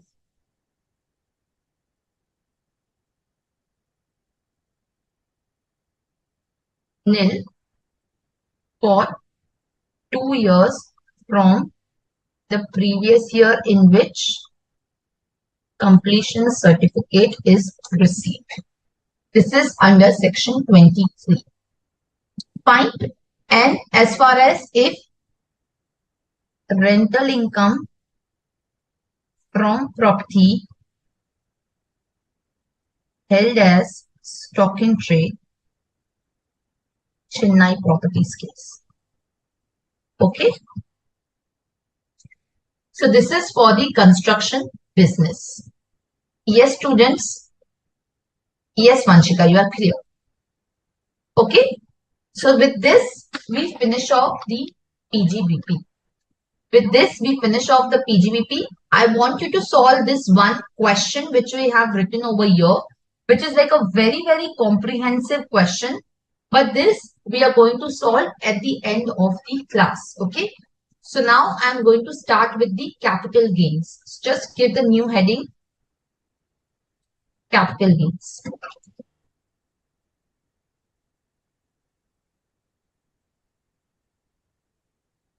Okay. Now we are moving towards the next head of income, which is the capital gains. Now, under the capital gains, what is the charging section? Again, here we have the general charge and the specific charge. Like under the PGBP, we had the general charge under 28.1 and the specific charge under 28.2 to 28.7 onwards, right? Here also we have general charge under section 45. What does the general charge says? Let's write down section 45.1. When will the income be chargeable under the head capital gain? So section 45.1 says that the profit or gains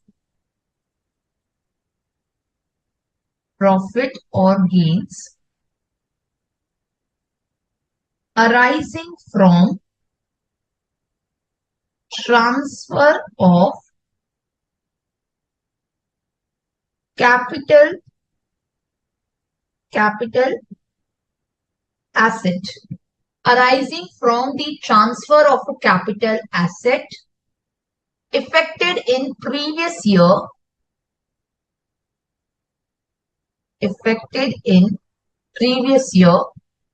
shall be chargeable to the head capital gains,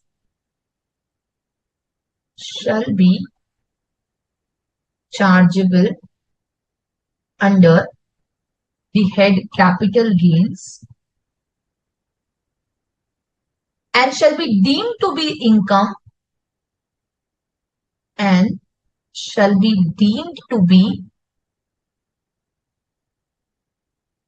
of the previous year in which transfer takes place. Okay. So what is important over here? Profit or gains arising from the transfer of a capital asset shall be deemed to be the income of the previous year in which transfer takes place. Now, what is the meaning of the term transfer? Transfer is defined under section 247. transfer is defined under section 247.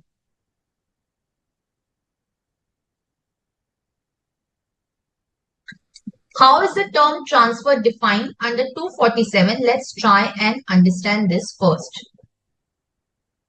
So section 247 talks about the definition of the term transfer. And it defines the term transfer as transfer means the transfer, not means, the transfer includes, this is the inclusive definition. So transfer includes, I'm just copy pasting over here.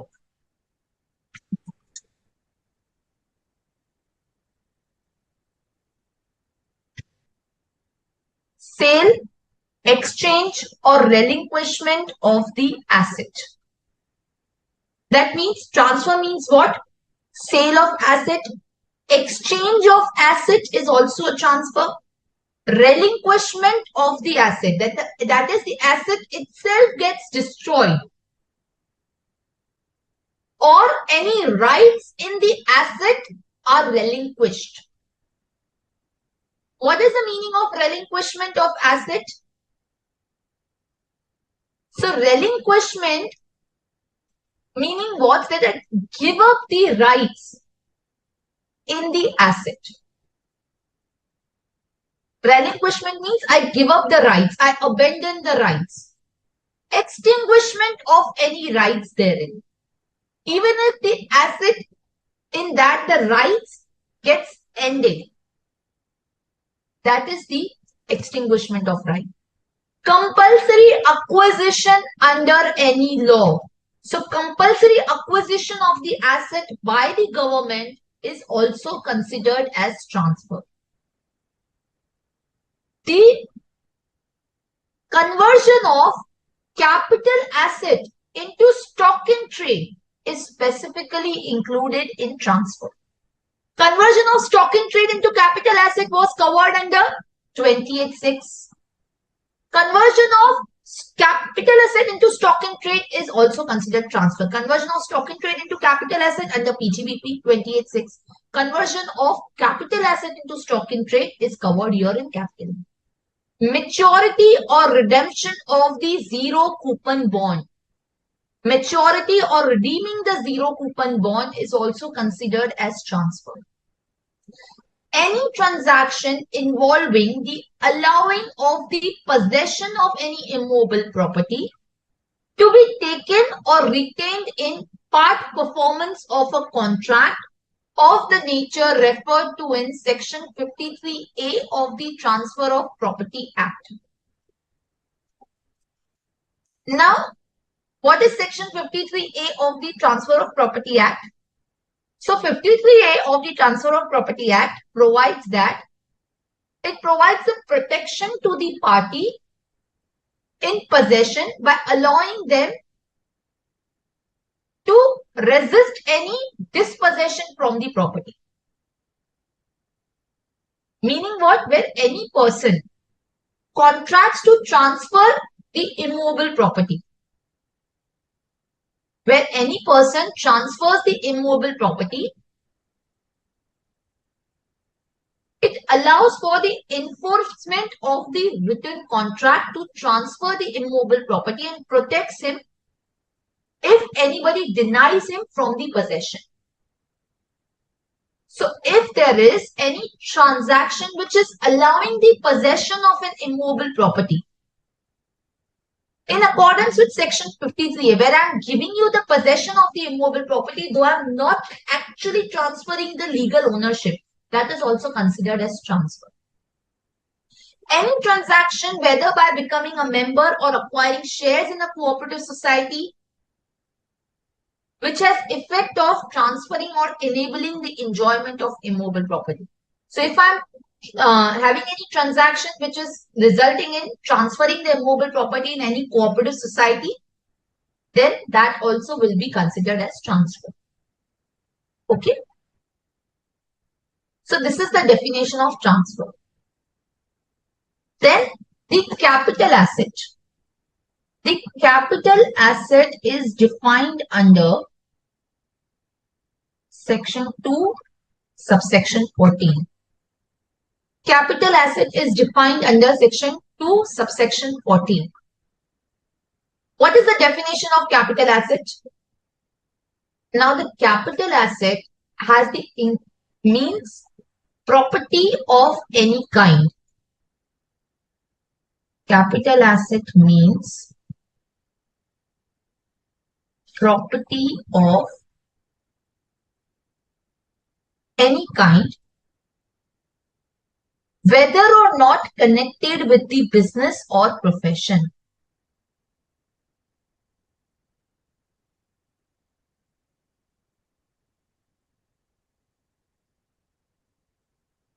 Business or profession. It could be a business asset, it may not be a business asset. Now, under the capital asset, we have the include and exclude. So, includes, and then we have the excludes. What the capital asset include and what the capital asset exclude. That's what we have to see. Now, the capital asset include the securities held by FII, and it excludes any stock in trade. So, capital asset excludes any stock in trade. It excludes any stock in trade. But the securities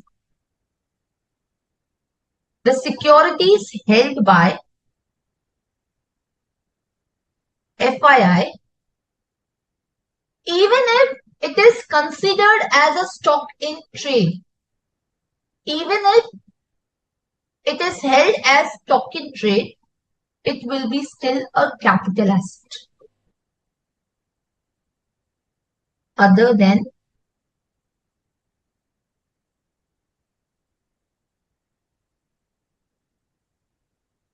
so even if these securities held by FII are stock in trade, they will still be considered as capital asset. Any unit-linked insurance policy,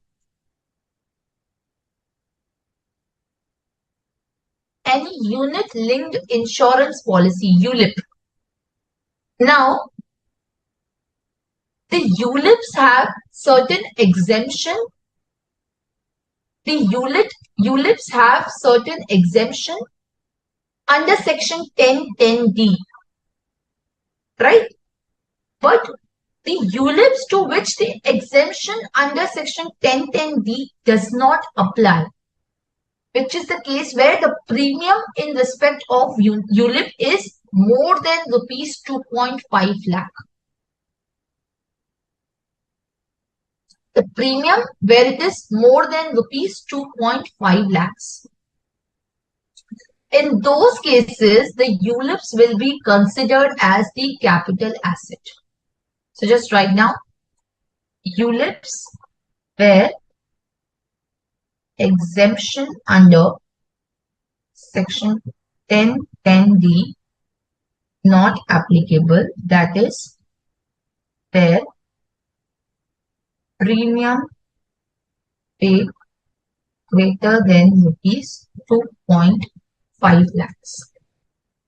Where the premium paid is greater than rupees 2.5 lakhs. Okay. So in case where the premium is paid in respect of ULIP, which is more than 2.5 lakh, then such ULIP will be considered as capital asset.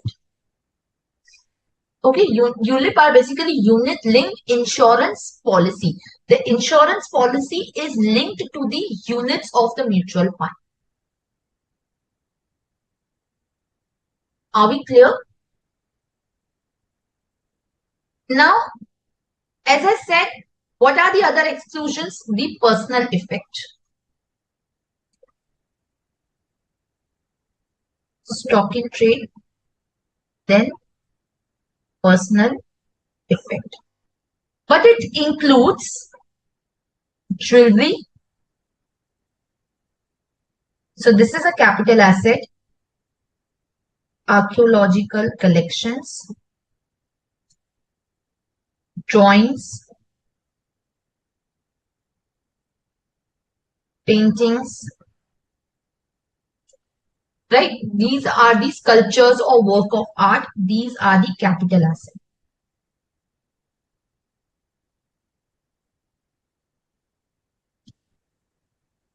These are the capital assets. Okay. Then what is excluded is the rural agricultural land. Rural agricultural land is excluded from the capital asset. And which means what? Urban agricultural lands are considered as the capital asset.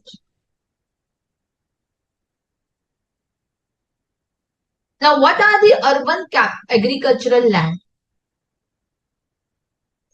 So, agricultural land within the jurisdiction of municipality or cantonment board. The agricultural land which is within the limits of municipality or cantonment board and which has a population of more than rupees 10,000. More than rupees 10,000. So, land in municipality or cantonment board, I am writing CB, plus population greater than 10,000. Second, I am writing distance, the distance and the population. These lands. Now, distance is less than equal to 2 kilometers. Distance from the municipality or cantonment board. You can write distance from municipality or cantonment board is less than equal to 2 kilometers and if my population is greater than 10k.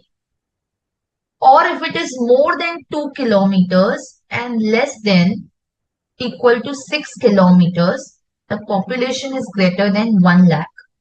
It is greater than 6 kilometers, the population is greater than and less than equal to 8 kilometers, the population is greater than 10 lakh. So any agricultural land situated in any area which is having the distance from the municipality of this and which has the population of this, then that will be considered as the urban agriculture land.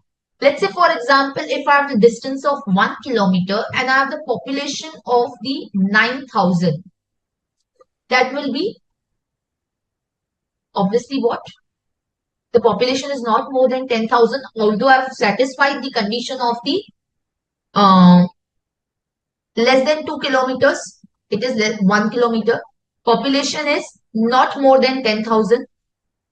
It is 9,000. So I have not satisfied the condition of the population. I need to satisfy both the conditions. So that will be a rural land, rural agriculture land. If let's say, for example, I have 1.5 kilometers distance. So again, that is less than 2 kilometers. And the population is 12,000. That will be urban agriculture land. Let's say I have distance of 2 kilometers and I have population of let's say 11 lakhs. Again, that will be urban land.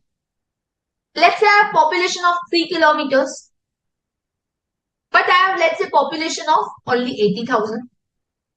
So that will not be urban land. Are we getting that? Let's say my population is 4 kilometers and my population is let's say 3 lakh. It's an urban land. Or let's say, for example, if my Distance is 7 kilometers and population is only, let's say, 2 lakh. It is rural land. So you need to satisfy both the conditions. You need to satisfy both the conditions. Let's say if my distance is 9 kilometers. Obviously, that's a rural agriculture land. Are we getting that? Okay. Then what is else excluded is gold bonds. The gold bonds are excluded. Okay. Yes or no? So that is the definition of capital asset, and then we have the transfer. Now there are two kinds of capital asset. One is short term, another is long term. So we have the short term capital asset and then we have the long term capital asset. What is short term capital asset and what is long term capital asset? So that depends on the period of holding. A short-term capital asset is defined under section 242A. And that is depending on the period of holding. So what is the period of holding which is given? So for the shares, for the listed shares,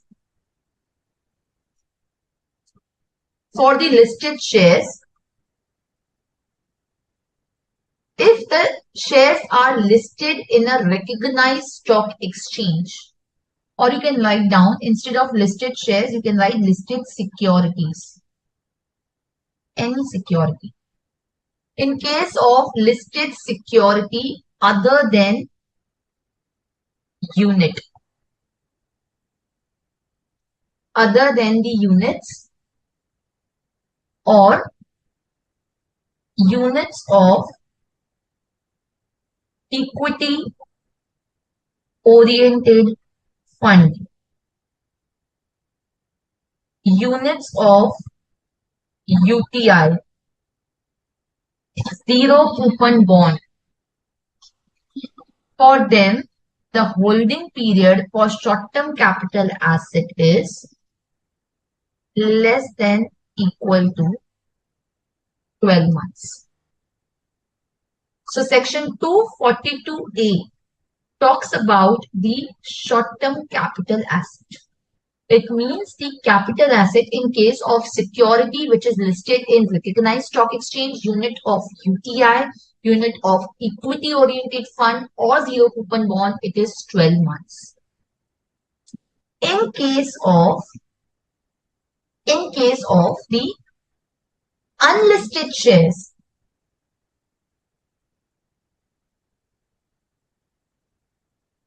or the land and building, it is less than equal to 24 months. And finally, for others, it is less than equal to 36 months. It is less than 36 months. Are we clear? Then what is a long-term capital asset? Long-term capital asset is defined under 229A. It is defined under 229, which means what? The long-term capital asset is other than the short-term capital asset. So as per section 229 AA,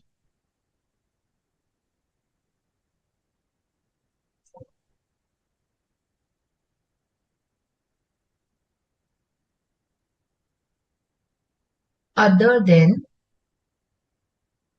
long-term capital, other than the short-term capital asset.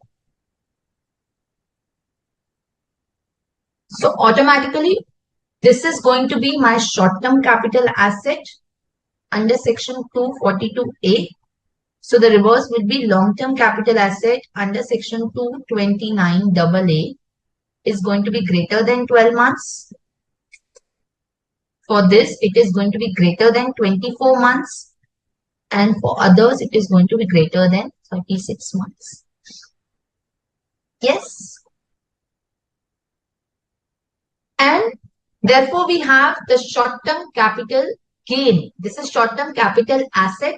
The short-term capital gain will be under, of course, 242B, and the long-term capital gain is under 229B.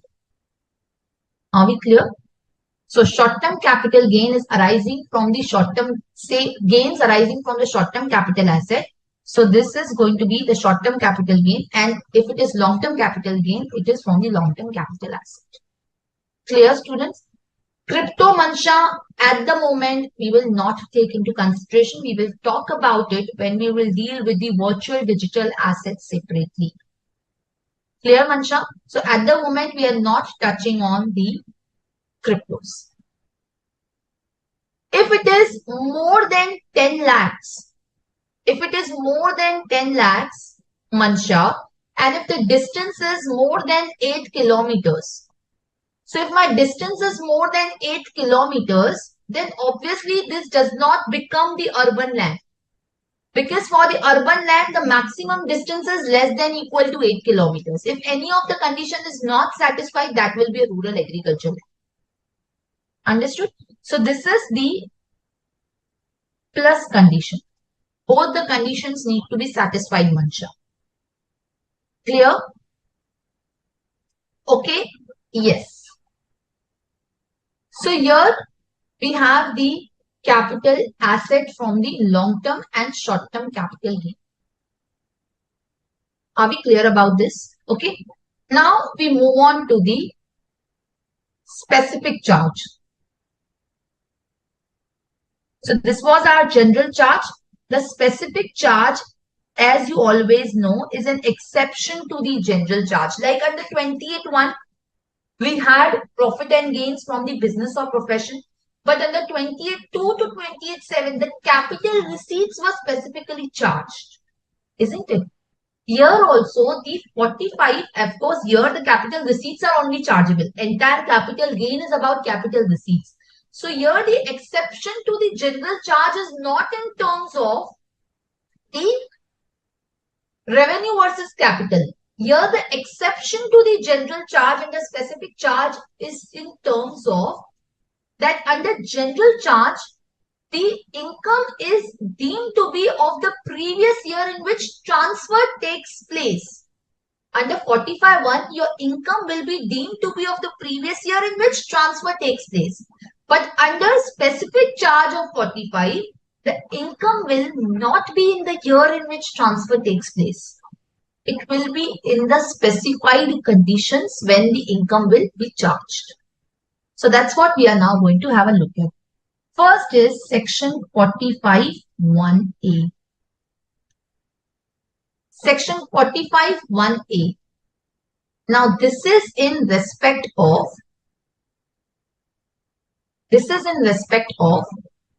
the natural calamity by which the asset gets destroyed. The natural calamity by which the asset may get destroyed. So let's try and understand. Let's try and understand this particular case. So you can just write down.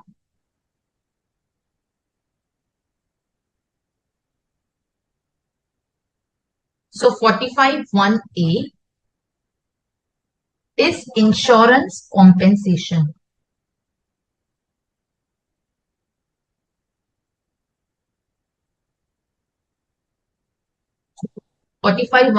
Is the insurance compensation. Now, what does it say? It starts with, again, a non-obstant clause. It starts with the non-obstant clause, meaning it is notwithstanding anything contained in 45.1. This is the applicability of this is in the case of the calamity, whether natural or man-made. Whether natural or man-made, the applicability is on what?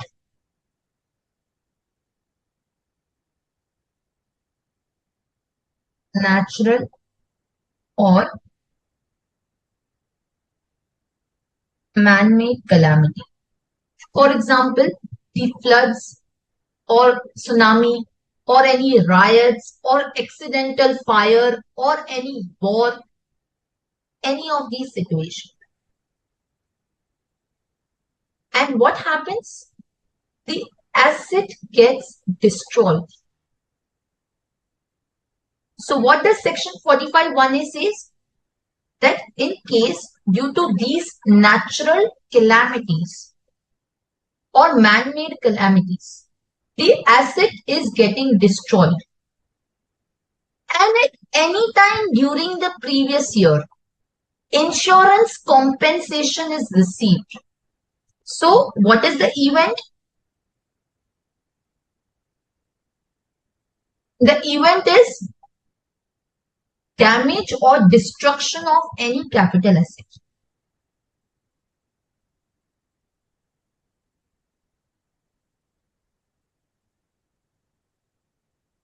Now here there is no extinguishment of right.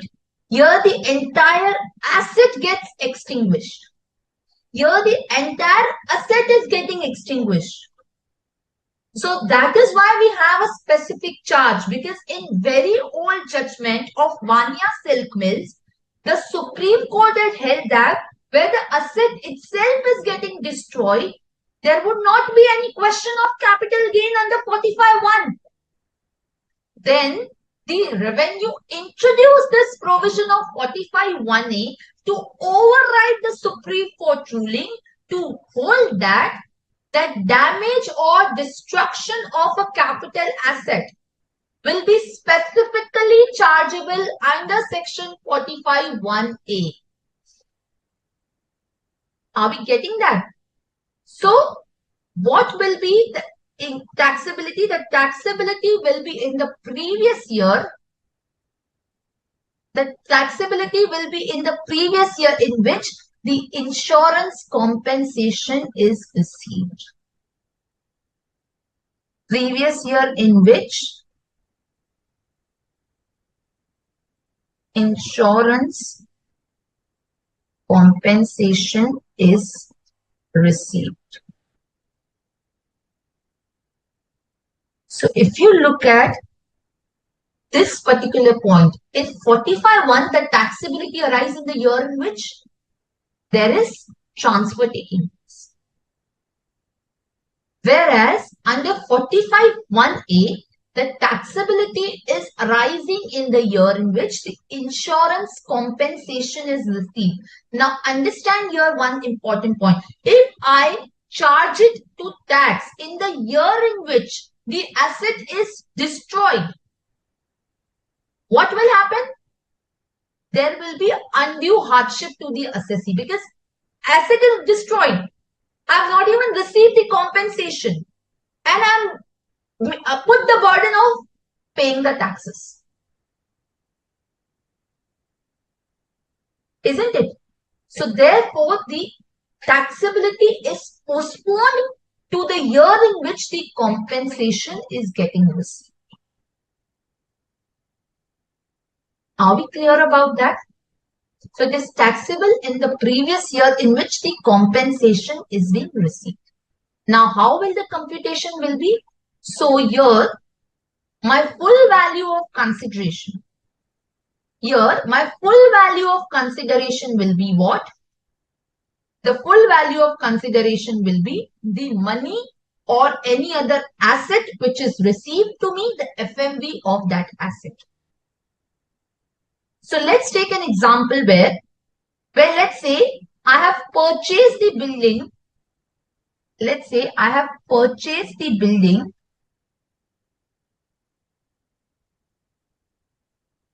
in the year 2002. I have purchased the building in the year 2002. Building destroyed in the year, let's say 2010. let's say insurance compensation received in year 2012. So and let's say the amount received is rupees 10 lakh. Let's say the building was purchased for rupees 2 lakh. So what will be my full value of consideration and when the taxability will be? So taxability will be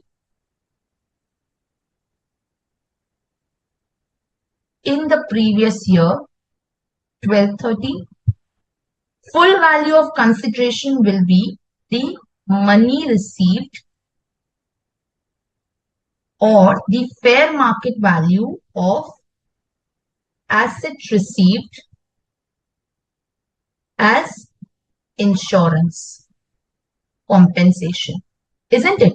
So I can receive an asset also as a compensation. So money received or FMV of asset received as insurance compensation, which is in my case 12 lakh less the cost of acquisition, which will be the actual cost. So I can provide the indexation on that. Meanwhile, I'm not considering. What will be my period of holding for and for the indexation? What will be the time which I will consider? Yes, students. What will be the period of holding?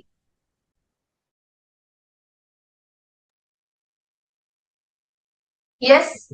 What will be my period of holding, students?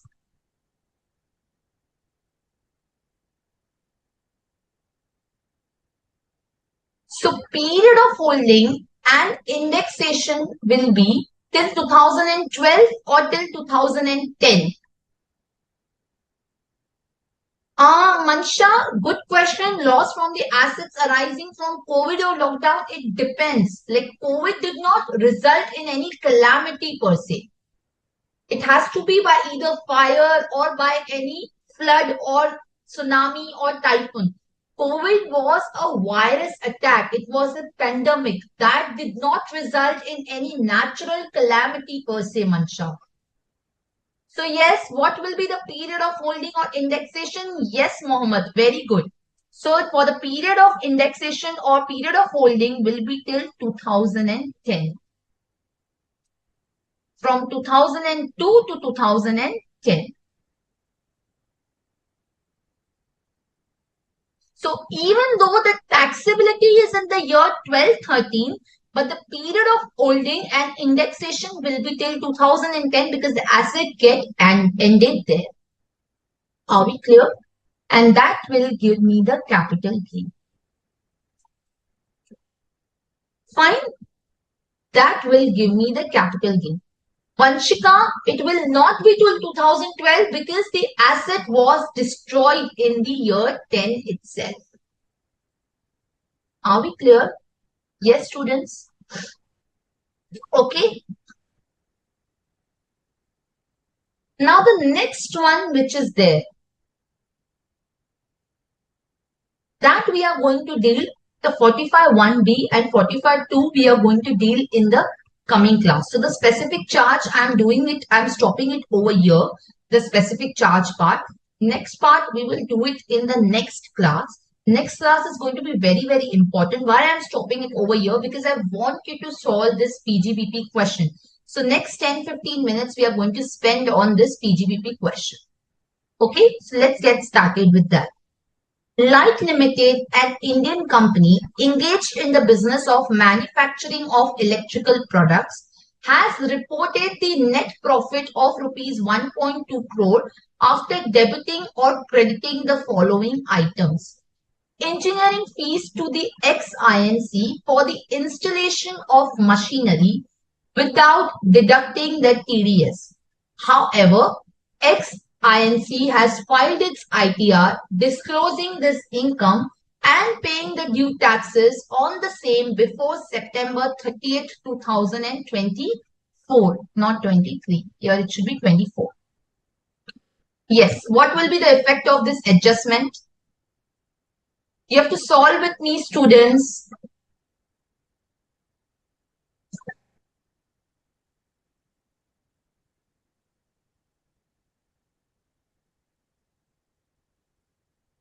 Yes, what will be the impact of this adjustment?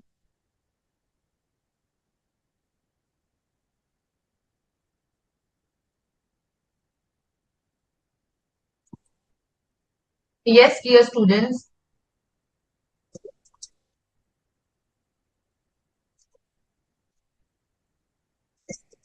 What will be the impact?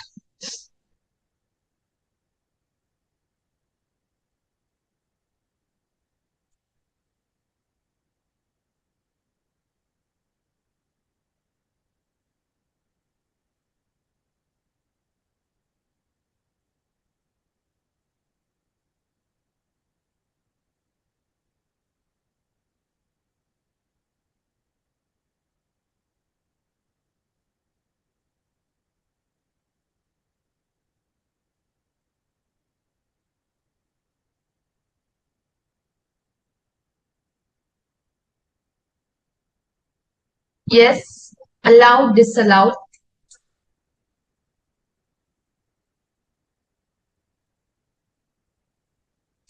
Allowed or disallowed? Yes, students. Faster?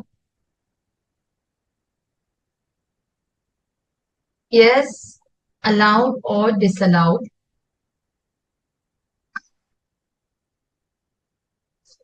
Engineering fees. Students, fast. Please answer me fast. We don't have much time.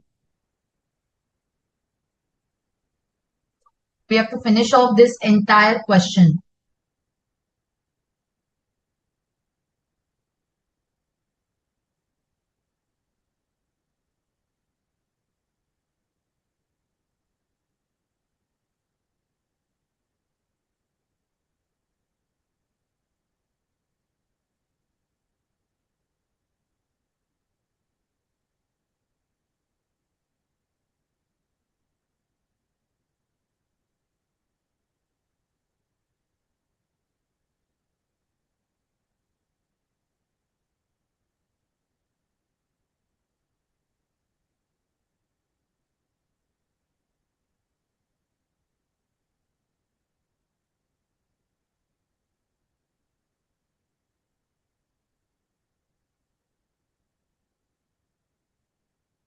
Yes, student. Allowed, yes, in the year when it is deducted and paid in the assessment year 24-25. Okay. Acha, yes, Abdul. What is interest at the rate of 1% per month?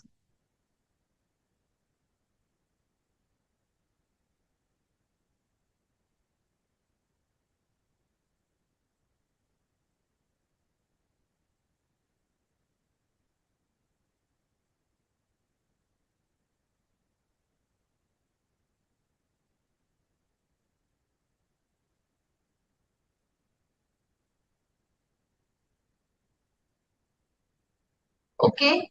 Yes. Faster. Allowed in the assessment year 24-25. Okay, Mancha. Others. Okay. So let's see what it says. So if you look at it, it says that the engineering fees which is there is for the installation of the machinery, which is without deducting the TDS.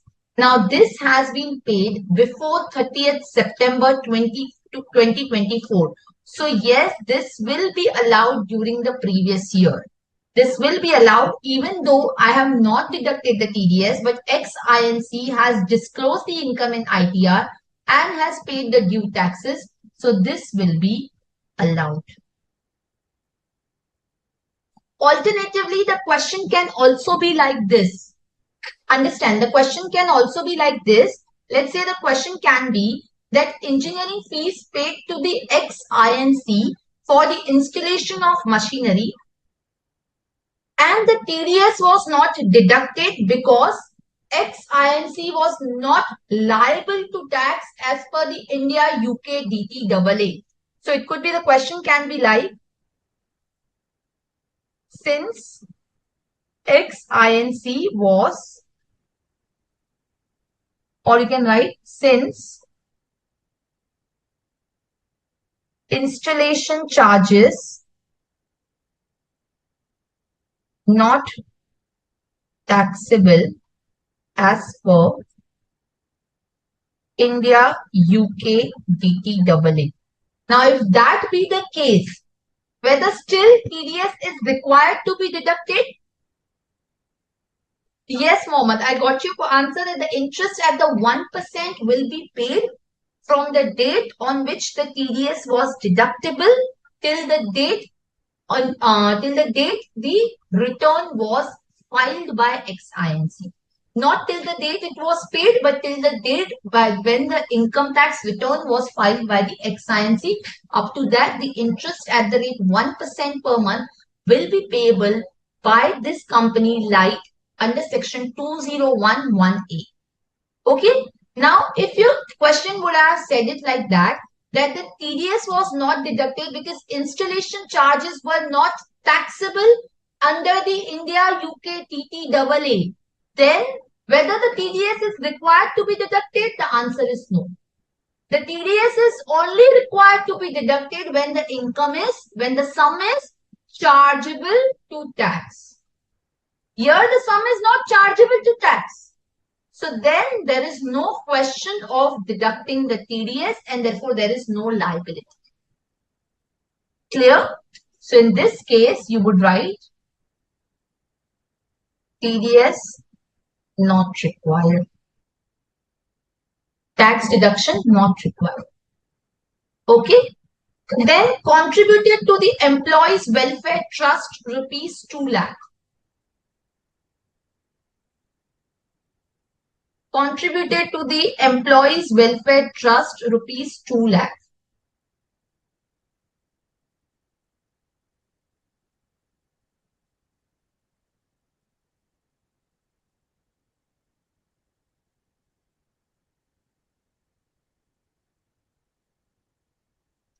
Contributed to the Employees Welfare Trust rupees 2 lakh. This will be allowed or disallowed. Students, please answer fast.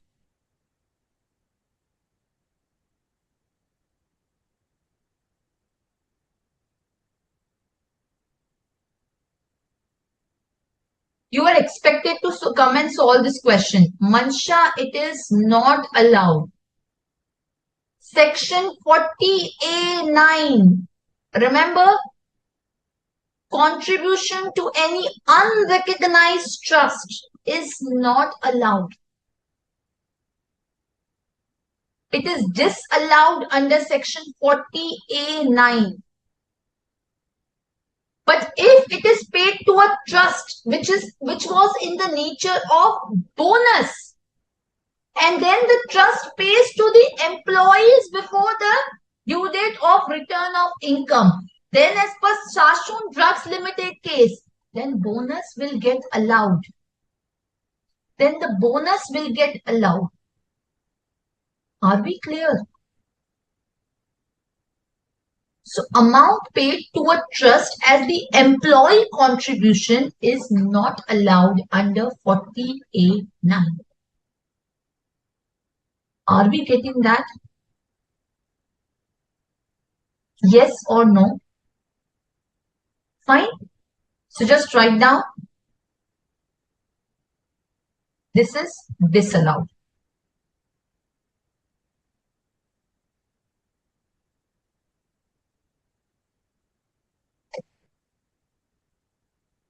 Here you can write additional point in the above point.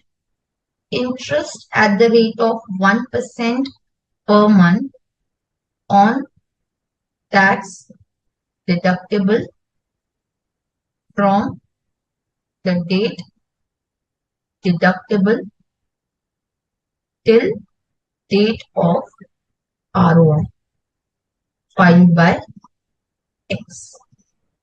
Okay. If it was, let's say, bonus to trust and trust paid to employees before the due date under section 139(1), then allowed as per Shashun Drugs Limited Supreme Court ruling. Okay. Amount of rupees 30,000 paid to the employee in cash on his retirement. Amount of rupees 30,000 paid to the employee on his retirement. Allowed, disallowed?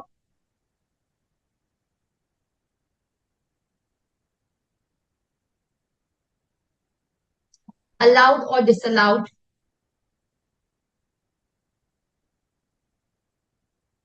This is not allowed, no Macha. This will get allowed. This is as per the exception under Rule 6DD. If the amount is paid to the employee on retirement in cash, which is less than 50,000, that will be allowed. So this is allowed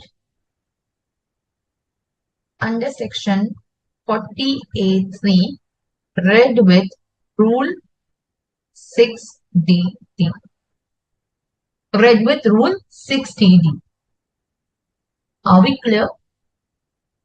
The company has ongoing loan with the Bank of India and has requested to convert the interest due of rupees 10 lakhs into new loan, which would be repayable in the 5 installments.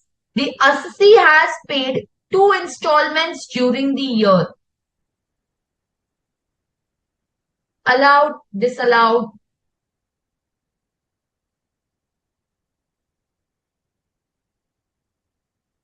Yes. Allowed or disallowed?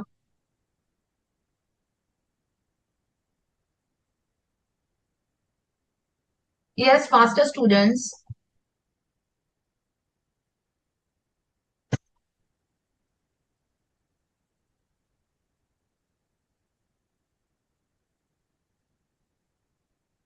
So, Mohammed, not the entire amount will get disallowed. What will get disallowed is the 10 lakh.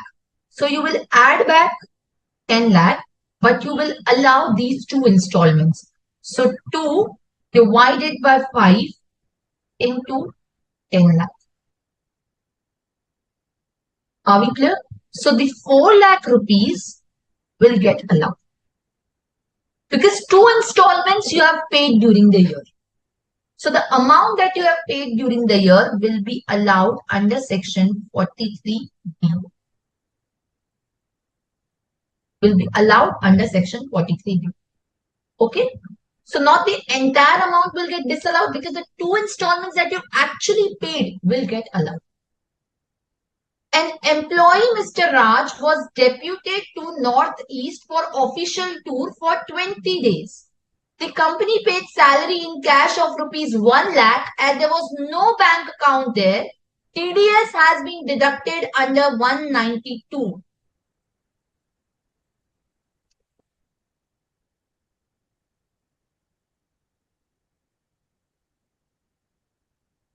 Yes.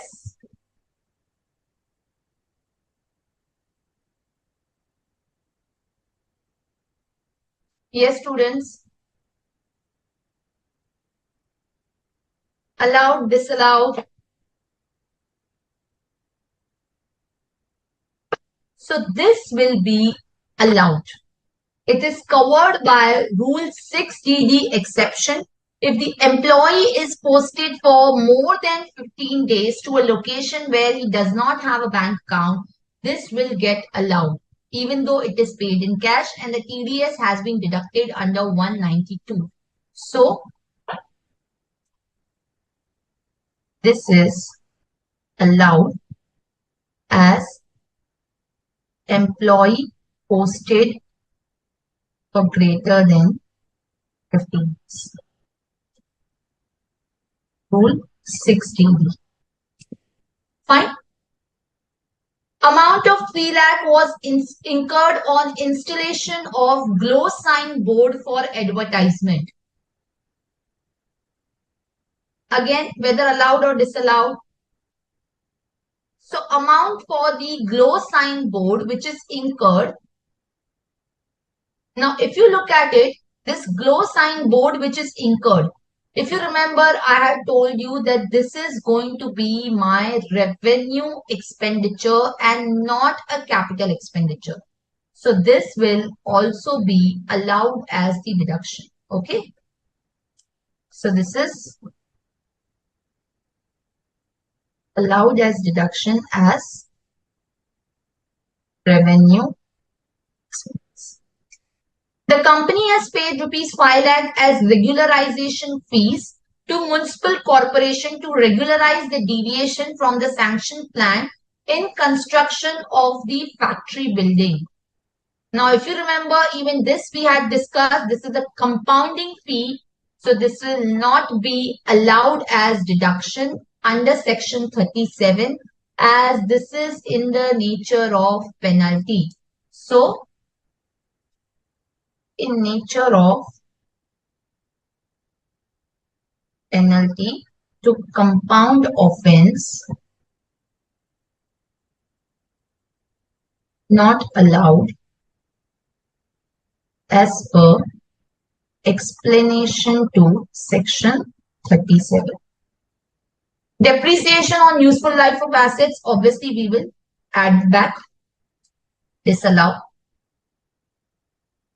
Incurred rupees 8 lakhs on travel expense of MD and his wife for business trip to UK on invitation by Chamber of Commerce.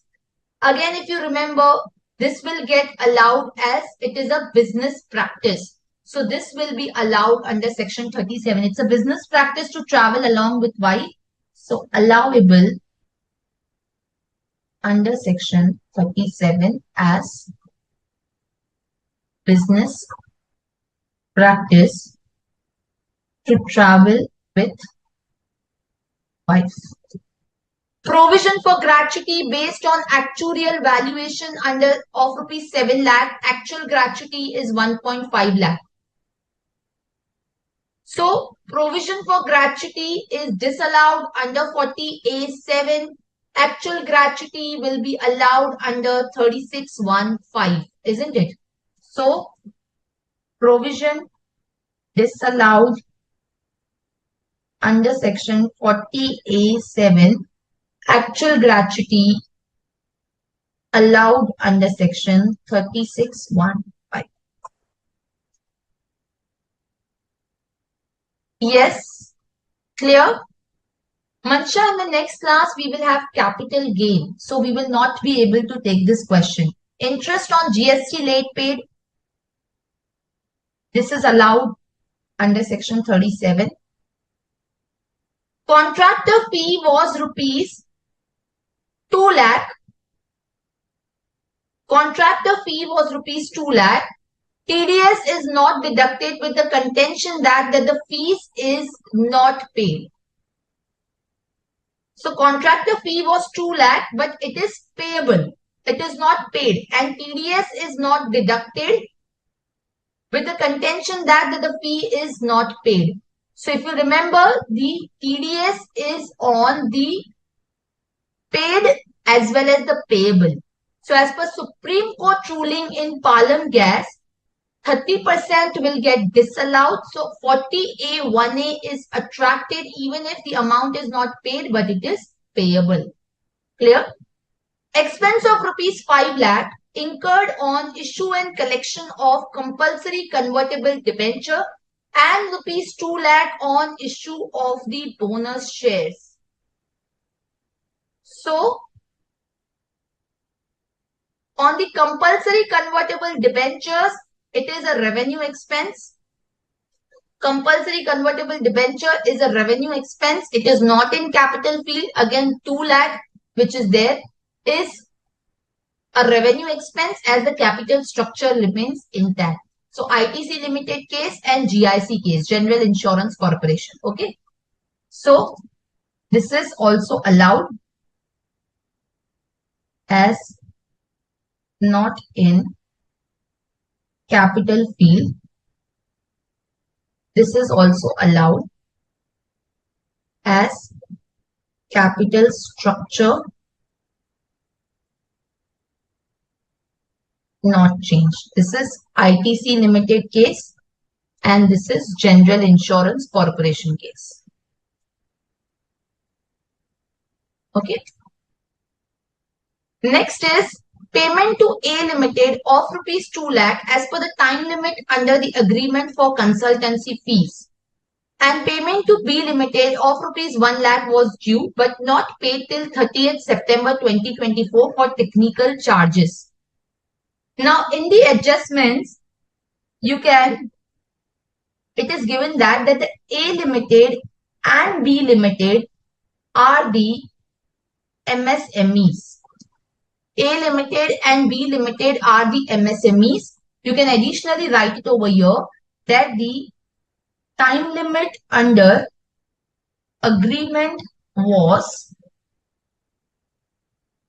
60 days for A Limited and there was no agreement for B Limited. Or you can write, instead of 60 days, you can write it here 30 days. So A Limited and B Limited are MSME. Now, if amount is paid to rupees 2 lakh within 30 days under the agreement, then it will be allowed as the deduction. So this will be allowed as the deduction under section 37. Whereas if amount is paid to B Limited of rupees 1 lakh, which is not paid till 30th September. So it should have been paid within 15 days. It has not been paid till 30th September.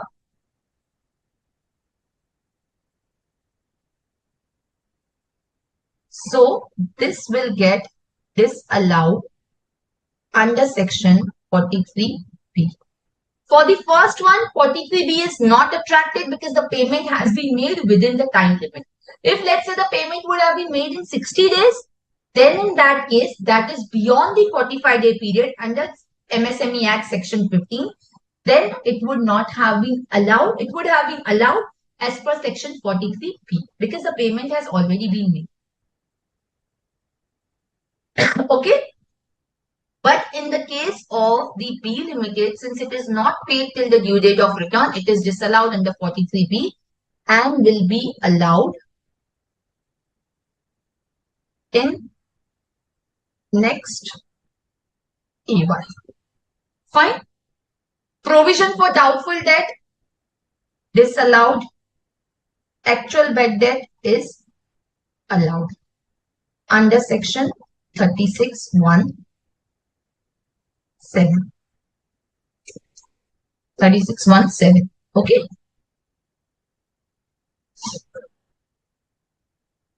Then opening and closing stock of the year was 55 lakh and this was overvalued by 10% and closing stock was 54 lakh and was undervalued by 10%. Now, if the opening stock is undervalued by 10%, is overvalued by 10%, you will add it back because you have claimed the excess expenditure. And if the closing stock was undervalued, again that you will add it back because the income has been taken lesser. So this will be 55 lakh into 10 divided by 110. This you will add. This will be 54 into 10 divided by 110. This will also be added. Fine. Then the machinery was acquired from UK for euro 2.5 lakh. This is for the depreciation. This is for the depreciation. So this on the first we will calculate the depreciation. On the computer installed in factory, what will be the depreciation? For the computer installed in factory, what will be the depreciation? It will be 40%. Plus there will be additional depreciation of 20%. Plus there will be additional depreciation of 20%. So here 40 plus 20%. Computer installed in office, this will be 40%. Factory building will be 10%. Office equipment will be 10%.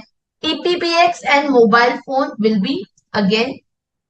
EPBX and mobile phone are not computers. So here it will be 10% and not 40 or 15%. Okay? Not 40 or 15%.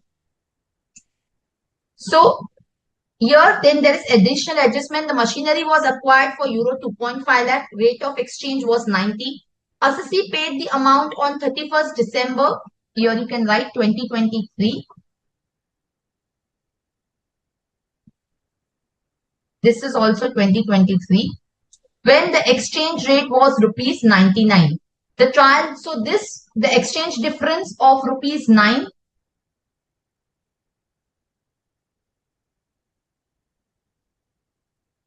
capitalize as per section 43A. Trial and expense will be added. Custom duty was 20% of purchase price. You will add. Assessee financed the machinery through loan. Interest during the year was 2.5 lakh. This was also capitalized. Bank waived the loan to the extent of 1 lakh. This will be reduced. Are we clear? So this, after doing this, you will come to the cost of the asset. Are we clear? You will come to the cost of the asset. First, you will recognize the asset at 90 rupees. Then you will recognize the fluctuation because as per 43A, payment has been made. And you will add the trial run, add the custom charges, add the interest and bank loan waiver. You will get the depreciation and the additional depreciation over here. Okay. So here you will have depreciation 15% and additional depreciation 20%. Both employer and employee contribution of PF of rupees 5 lakh was deposited on 1st July. So employee contribution will not be allowed as deduction, but the employer contribution will be allowed. So employer contribution allowed. Employee contribution not claimed as expense and no adjustment required because we have not claimed as expense. If we would have claimed as expense, we would have disallowed it. Fine. The last one, 80 double J double A, we will do when we do the deductions class. So we are not doing it at the moment, but we will do this when we will do the deductions class. Okay? Yes or no? Any doubt? Any questions? Yes, students? Yes, any questions? Any doubt? Okay, if there are no questions and no doubt, I'll ask you to revise this sum. In case you have any doubts, we can of course discuss this sum once more in the next class. Okay, so thank you so much. See you in the next class. We can close the session.